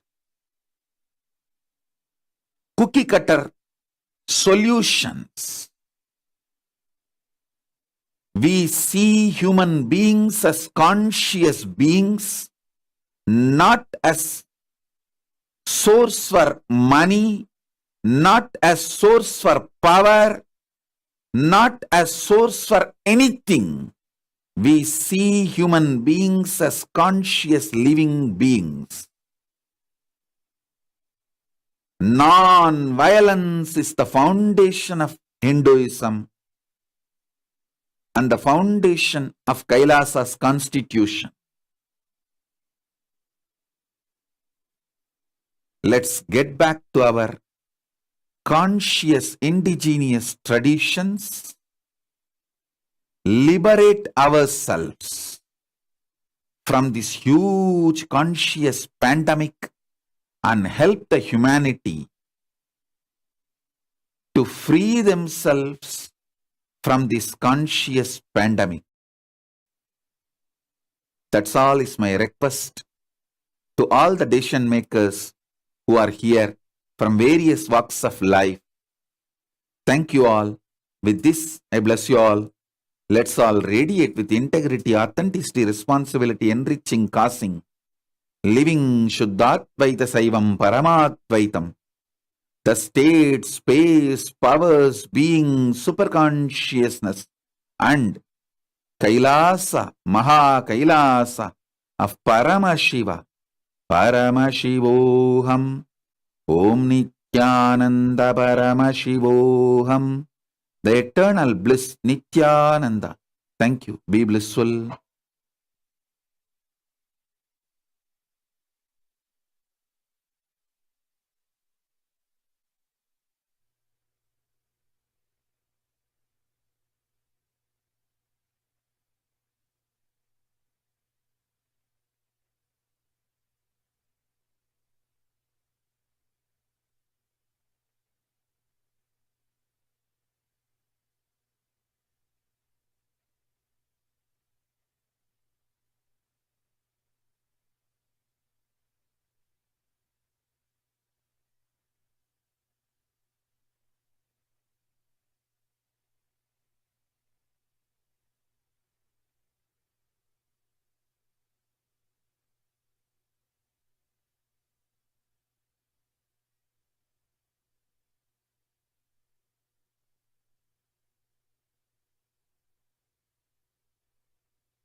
Nityanandam, Jnana Manual under the guidance of Supreme Pontiff of Hinduism, Jagadguru Mahasannidhanam, His Divine Holiness, Bhagavan Nityananda Paramashivam.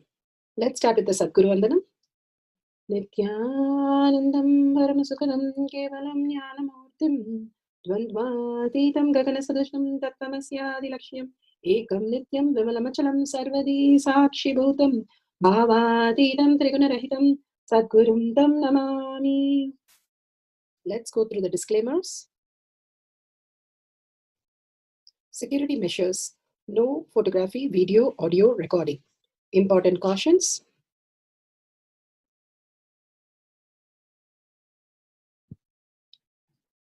Please be aware of the important cautions.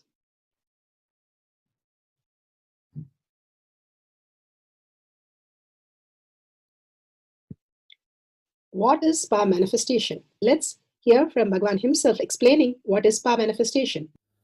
All the 25 states of consciousness, when they happen in you, due to your chemicals and hormones ups and downs, it is powerlessness.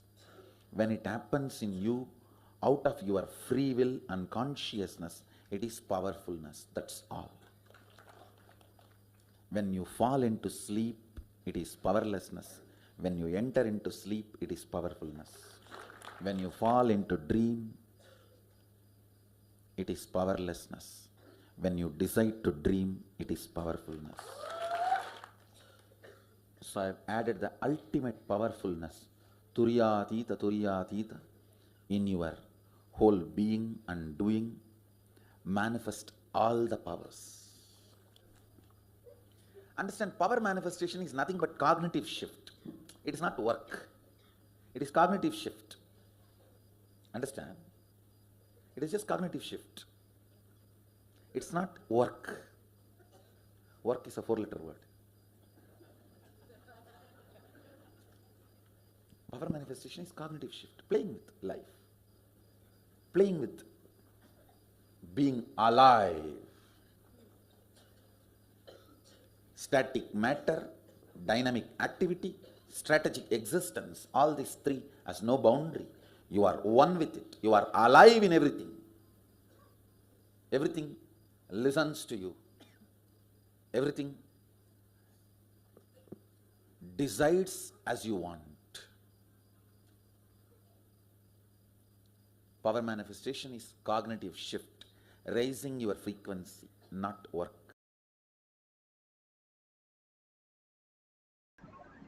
Beautifully, Bhagavan explains what is spa manifestation. It is raising your frequency, not work. If you raise your frequency, you attract all the desires into your reality. You become superconscious species on planet Earth, manifesting all your desires into reality. When we are in consciousness, we are the ultimate creator of our reality. We become the kalpatru of our life. It's a science because millions have experienced that, and each one of us can experience that. Science of our manifestation is authentic, time-tested, scientific, and foolproof. And the pramanas, just by listening to the pramanas, the cognitive shift happens from what we understand as mind, which is self-doubt, self-denial, self-hatred, to the space of oneness with Paramashiva, consciousness, the superconscious space, conscious sovereignty as our reality, conscious-centric, that Bhagavan beautifully puts it. The Shastra Pramana, the scriptural reference, the scriptures are real. The eternal unchangeable truth revealed in the source scriptures, Vedas as pure science and Agamas as applied science. Apta Pramana, the experience and the results of Aptas. Aptas are the Rishis, Munis, Ganas, Nainamas, Alvars, Siddhas, Yogi, Yoginis, Rudra, Rudrakanyas, even emperors, even Grahasthas who manifested all the powers of Paramashiva. And they are the authority of Hinduism, and all the powers were authentic, time-tested, scientific, and foolproof. Atma Pramana, account of His Divine Holiness Bhagavan Nityananda Parameshivam, this millennium's avatar's personal experience of power manifestation. Bhagavan's very own leelas to showcase to the world how the cognitive shift make them a superconscious being. Shakshi Pramana, the experience of the millions of disciples, devotees, followers all around the world, initiated by Bhagavan into the science of our manifestation. Bhagavan has beautifully said, whoever comes to Kailash Courtyard is like a Garbha Mandir. Simply whatever whatever you have the desire, it becomes reality. When you are in oneness with Paramashiva, Paramashiva can just flood in your system as all your desires, all your fulfillment into reality.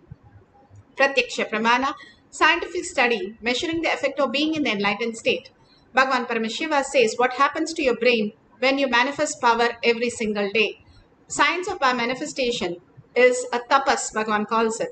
Because when you start manifesting every single day, the thoughtlessness becomes your very reality, and the prefrontal cortex becomes so highly vibrant, and you can experience the consciousness in your physical reality, that what happens is you are sucked into a different time zone where the parallel universe occurs and the synergy trigger happens, where you are already manifesting all the quantum possibility, and you can map it to this reality and manifest all your desire into reality. And it is now science is clearly saying how you can experience that, and Bhagavan is exactly giving us this greater science as initiation for us to manifest that powers. Let's go to the Shastra Pramana, the scriptural reference for the power of consciousness over matter. This is taken from Vijnana Bhairava Tantra. What is Vijnana? Vijnana means consciousness. Bhairava means one who experiences consciousness beyond the mind. And Tantra is the method. How we have methods in the outer world to assemble a computer, assemble a rocket. Here Bhagavan gives step-by-step process for us to build the consciousness as our reality. So consciousness over matter, the scriptural reference is from the Vijnana Bhairava Tantra. Vijnana Bhairava Tantra, Sutra 120, Dharana 95. Power of consciousness over matter, silicon, is taken from the Vijnana Bhairava Tantra, Sutra 120, Dharana 95.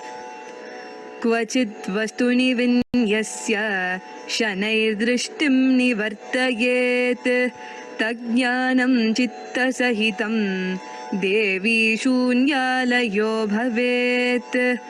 Kvachid vastuni vinyasya shanairdrishtim nivartayet tajnanam chitta sahitam devi shunyalayo bhavet.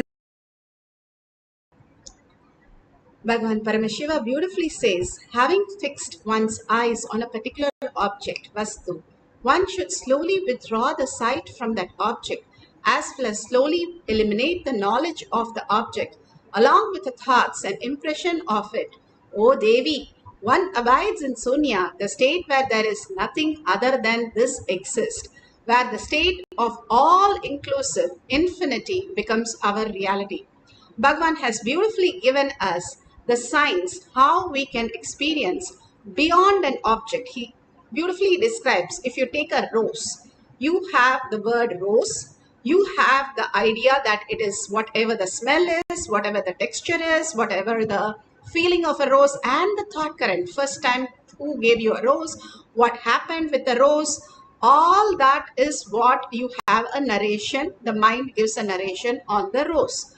But beyond that, there exists a space, the consciousness, which is projected as rose. How do we experience the consciousness of a rose? That's what Bhagavan says. When you drop all the identities of a rose and you understand that consciousness is projected as a rose, you'll understand that rose itself is part of the oneness with you. You and rose becomes the one, a space where you can do anything, command over the rose, and the rose will simply listen or even tell you all the features about the rose much more in deeper sense. That is what happens to all the rishis. When Swami Vivekananda once was asked by Ramakrishna Paramahamsa to read the Ashtavakra Gita, he simply refused and he said, no, this is not possible. How can an object and you and the action all become one? And what is it saying? It cannot be possible. But Ramakrishna Paramahamsa beautifully knows he is a Brahmarishi who has come down, and simply by a touch on his shoulder, he experienced that oneness for 3 days. It is said that he goes and hits his head on the pillars of the Devi temple to experience whether he is still alive or real, and whether it is possible for him to become oneness with the pillar, and is it possible to experience this. He still doesn't believe it.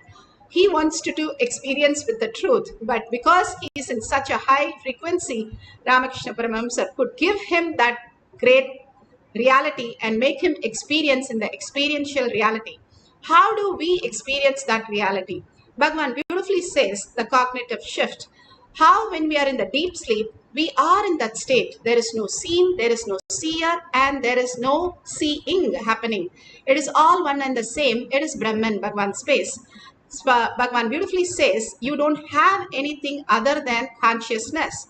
But we don't have any words to describe. We only say, oh, I love that, and nobody hates going to sleep, even though we have to do every single day throughout our life. We are happy to do that again and again and again, because we fall into the space of the very nature who we are. We love that space and we are happy. Even if you wake up at 2 o'clock in the night, you're more happy that you have few more hours to sleep. You don't say, oh my God, I have to sleep a little more. You just wake up. Unless you have something more interesting, you don't want to wake up. The most beautiful space that we occupy, that's what Bhagavan says, is the deep sleep. Now we wake up to the dream state. Dream state, Bhagavan calls it dream enlightenment. When you wake up to the dream enlightenment, you have like a projector projecting all the characters, but you have no control. It is like all random things happening out there. You just are the witness to witness the whole thing. You have no control. There is very less distance between the seer and the seen, Bhagavan says. And then you wake up to this waking enlightenment, what you see right now. And Bhagavan says you're made of the same material as the dream, including your body. Because in the deep sleep, you don't use the same body. In the dream state, you don't use the same body. And now you're using 1/3 of your life in this body, what you call the waking enlightenment. In the waking enlightenment, the seen, seer, and seeing, everything is different. We don't see anything because we take signals from the outer world. As long as we are taking signals from the outer world, we are materialistic life. When the senses starts going inward and understand the very reason why we are getting to understand the signal from outside is because we are consciousness. So consciousness is more powerful than what is the signal from the outside. So when we understand that, we fall into the deeper state called the Turiya state, which is the preparation state where Bhagavan's initiation can pull you, suck you into the Turiyatita state. And you can experience the infinite possibility. You become the quantum space. All this power manifestation takes you to the deeper and deeper understanding, deeper and deeper cognition shift, and make you manifest these small powers to give you a glimpse of the greater science that Bhagavan is unfolding in each one of us as reality. Now, Bhagavan beautifully gives a Apta Pramana. Apta Pramana, where in Ramayana, in Yuddha Kanda, what happened to the rocks? The rocks, when they wrote the Ramanama, simply the alchemy of the rock changed and it started floating. And this is clearly given in the different Kanda. And the consciousness over matter simply was possible for the monkeys to lift the rocks and put it in the ocean. And also the same thing Bhagavan talks about the Vimana. The Vimana Shastra. The Vimana Shastra is run by the science of making the sound energy into the energy component where it can lift the Vimana. We all now have the light energy, the electronical energy, which lifts up, and that also has the gravitational energy in it, Bhagavan says. So beautiful. Now, if we understand how the sound works, we will go beyond the time dimension into the space dimension, where we can experience the higher realities and higher possibility which already exist in each one of us. It's something not that we have to do something, we have to recognize that higher dimensions and higher possibilities, which is beyond our thinking mind. Bhagavan clearly says how they lifted the Vimana, which was tons and tons of weight, just by the power of sound. The sound that you're chanting has phenomenal power. And even the Brahmastra, that nuclear weapon they created in those days in Mahabharata, is nothing but the chanting of the mantra few million crore times that they chanted, they created the sound as an energy. The sound becomes energy and becomes a power. All this mantra japa, that is what Hanuman did, that is what all the great Atmas did of manifesting those great signs into reality. Bhagavan beautifully gives us how the Saraswati civilization was so advanced and how it can seriously map into the higher possibilities when we recover all these great signs.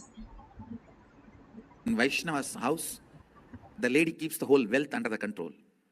In Shaivite's house, off, energy.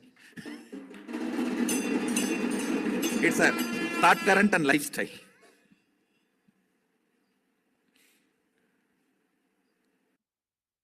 Saraswati. The silicon of Saraswati. If you take and filter the silicon and make the chips for wherever you need artificial intelligence, it will help you 1,000 times. Let this all be in record. I'll prove all this. You'll see. Because these are all chemically awakened, physically manifesting proven biology. It is already, this biology is already used for alchemy and it has already been established. It is success for all this kind of activities.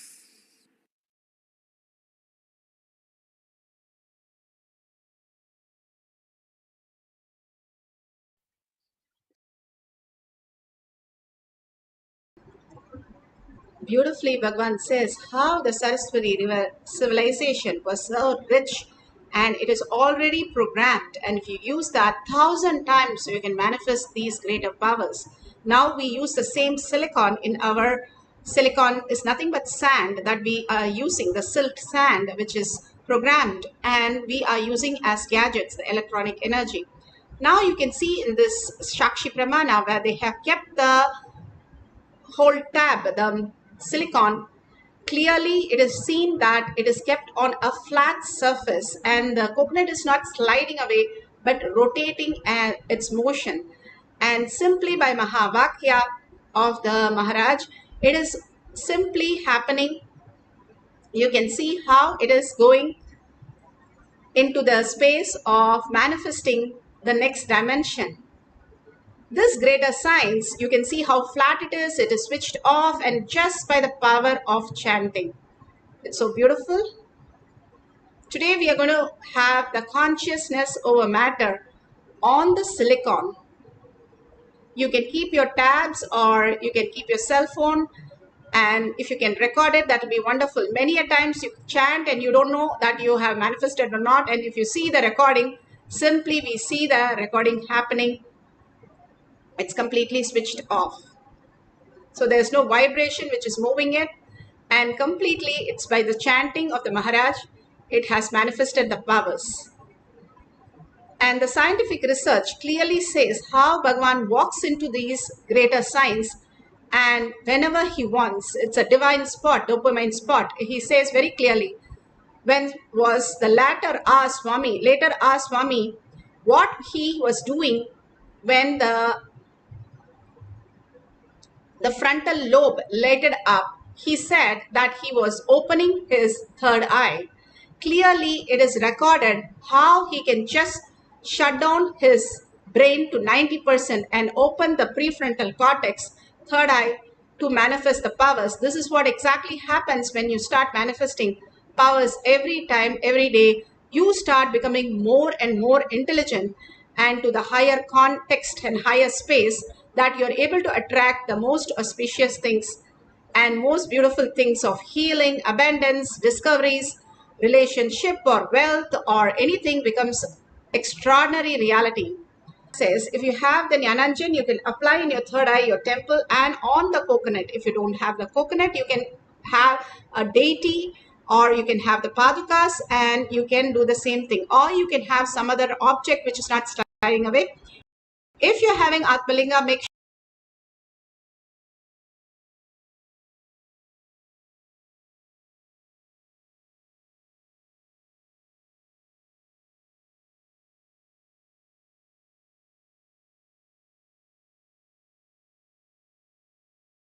it's not sliding or it's not moving just by outer air or something. It is clearly placed that it will not roll, but it will be moving as you chant the Mahavakya.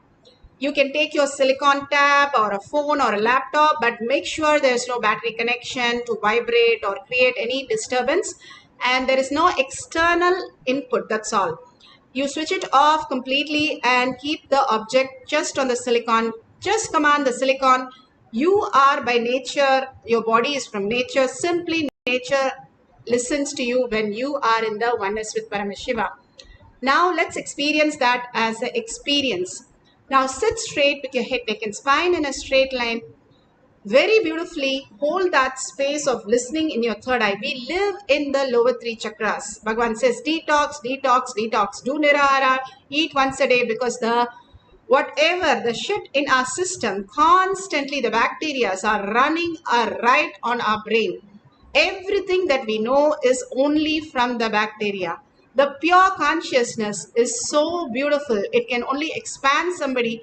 It cannot bring down somebody. If something is not expanding, you can clearly see that it is not consciousness. It's a bacteria which is sitting in their system or your system, creating a havoc.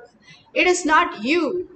All the tantrums that you're throwing is not you. It is the bacteria sitting inside you. It's like your child is throwing a tantrum in the house. It is not you. Yes, it's your child. You are responsible for that, but it is not you. Same way, all these bacteria is throwing a tantrum is because we have not detoxed the body properly. When you continuously detox the body during the nirahara, continuously, the prana becomes your energy. We can get the stimuli from the prana. There are breatharian, there are higher energies. All the saints do not eat and they live happily ever after. That is, they live for many, many years and nothing happens to the body because they are conscious energy, which is giving them energy not from the food. And simply, if your medical applies for you, it is okay. Go ahead with nirahara or eating one meal a day. Continuously, when you do that for over a year, you will simply know you are in restful awareness continuously, because you don't have bacteria. So who will throw the tantrum? You will be in such a bliss, such a joy. Not only that, Bhagavan says if you brush your teeth with haritaki, you will have abundance in your life because the bacteria are gone. So you have to have extraordinary wealth, extraordinary beautiful relationships, and health will become extraordinary. Now clearly they say how fasting is expanding your health itself. Now science is catching up with whatever Bhagavan has given as greater science in our life. So all this removes your bacteria. You simply can unclutch. And that is what Bhagavan said. There was a time when people just put a Sukhasana or Padmasana, they can get into the Nirvikalpa Samadhi.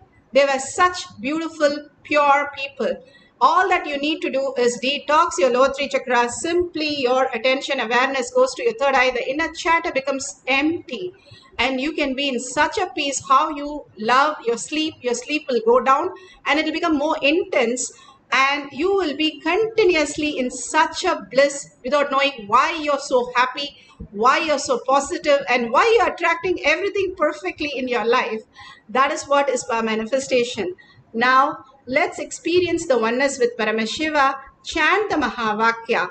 When you chant the Mahavakya, you raise your frequency beyond all the obsessive compulsive bacteria which are sitting inside you, and simply they settle down. And because of your listening, there is no thoughts, and because of the vibration, you fall into the Sahaja Samadhi or Nirvikalpa Samadhi, and whatever needs to manifest, Paramashiva manifests through you. Life is a manifestation. It has to happen to you. Chasing life is only tiredness, boredom, and finally disease and death. Life happens to us. We enjoy. We know that we are the ultimate. We are Brahmanya Bahupratadam. It is showered on us as reality. So let's experience that for a few minutes. Put away your gadgets and place the coconut. If you can record it or take a picture, that's wonderful. Now sit as Paramashiva or any Ishtadevata you are so connected to, and very clearly hold that space of 25 heads and 75 eyes and 50 hands. Why do we experience that? It is more and more awakening our God dimension, the God particle in us. When we do that, we are Paramashiva. Paramashiva is real. That is the very existence who we are. And unclutch from your body, mind, thoughts, and surrender to Bhagavan's lotus feet. That love and gratitude opens up in you into the next dimension. Only Guru can just suck you into that conscious space and surrender to his lotus feet again and again to experience the oneness. Now let's chant the Mahavakya intensely with the intense listening to manifest the power of consciousness over matter.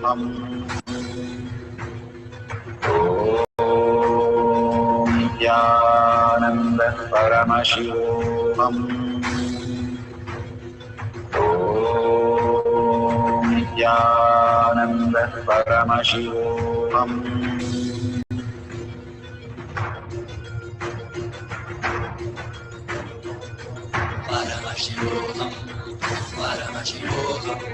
Let Paramashiva's third eye manifest in all our third eyes.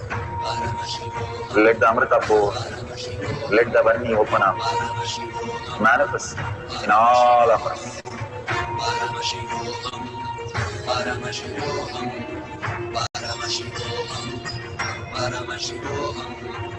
Let Paramashiva overflow, manifest the powers in all our third eyes. Om Nityananda Paramashivoham. Om Nityananda Paramashivoham. Om Nityananda Paramashivoham. Om Nityananda Paramashivoham. Om Nityananda Paramashivoham. Om Nityananda Paramashivoham. Om Nityananda Paramashivoham. Om Nityananda Paramashivoham. Om Nityananda Paramashivoham. Om Nityananda Paramashivoham. Om Nityananda Paramashivoham.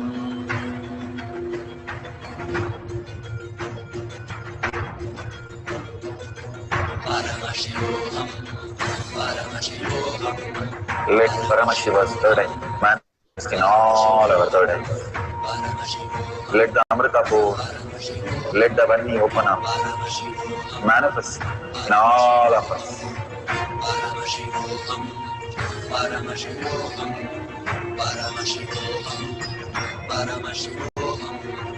Let Paramashiva overflow, manifest the powers in all our third eyes. Om Nityananda Paramashivoham. Om Nityananda Paramashivoham. Om Nityananda Paramashivoham. Om Nityananda Paramashivoham. Om Nityananda Paramashivoham. Om Nityananda Paramashivoham. Om Nityananda Paramashivoham. Om Nityananda Paramashivoham. Om Nityananda Paramashivoham. Om Nityananda Paramashivoham. Om Nityananda Paramashivoham. Om Nityananda Paramashivoham. Om Nityananda Paramashivoham. Om Nityananda Paramashivoham. Om Nityananda Paramashivoham. Om Nityananda Paramashivoham.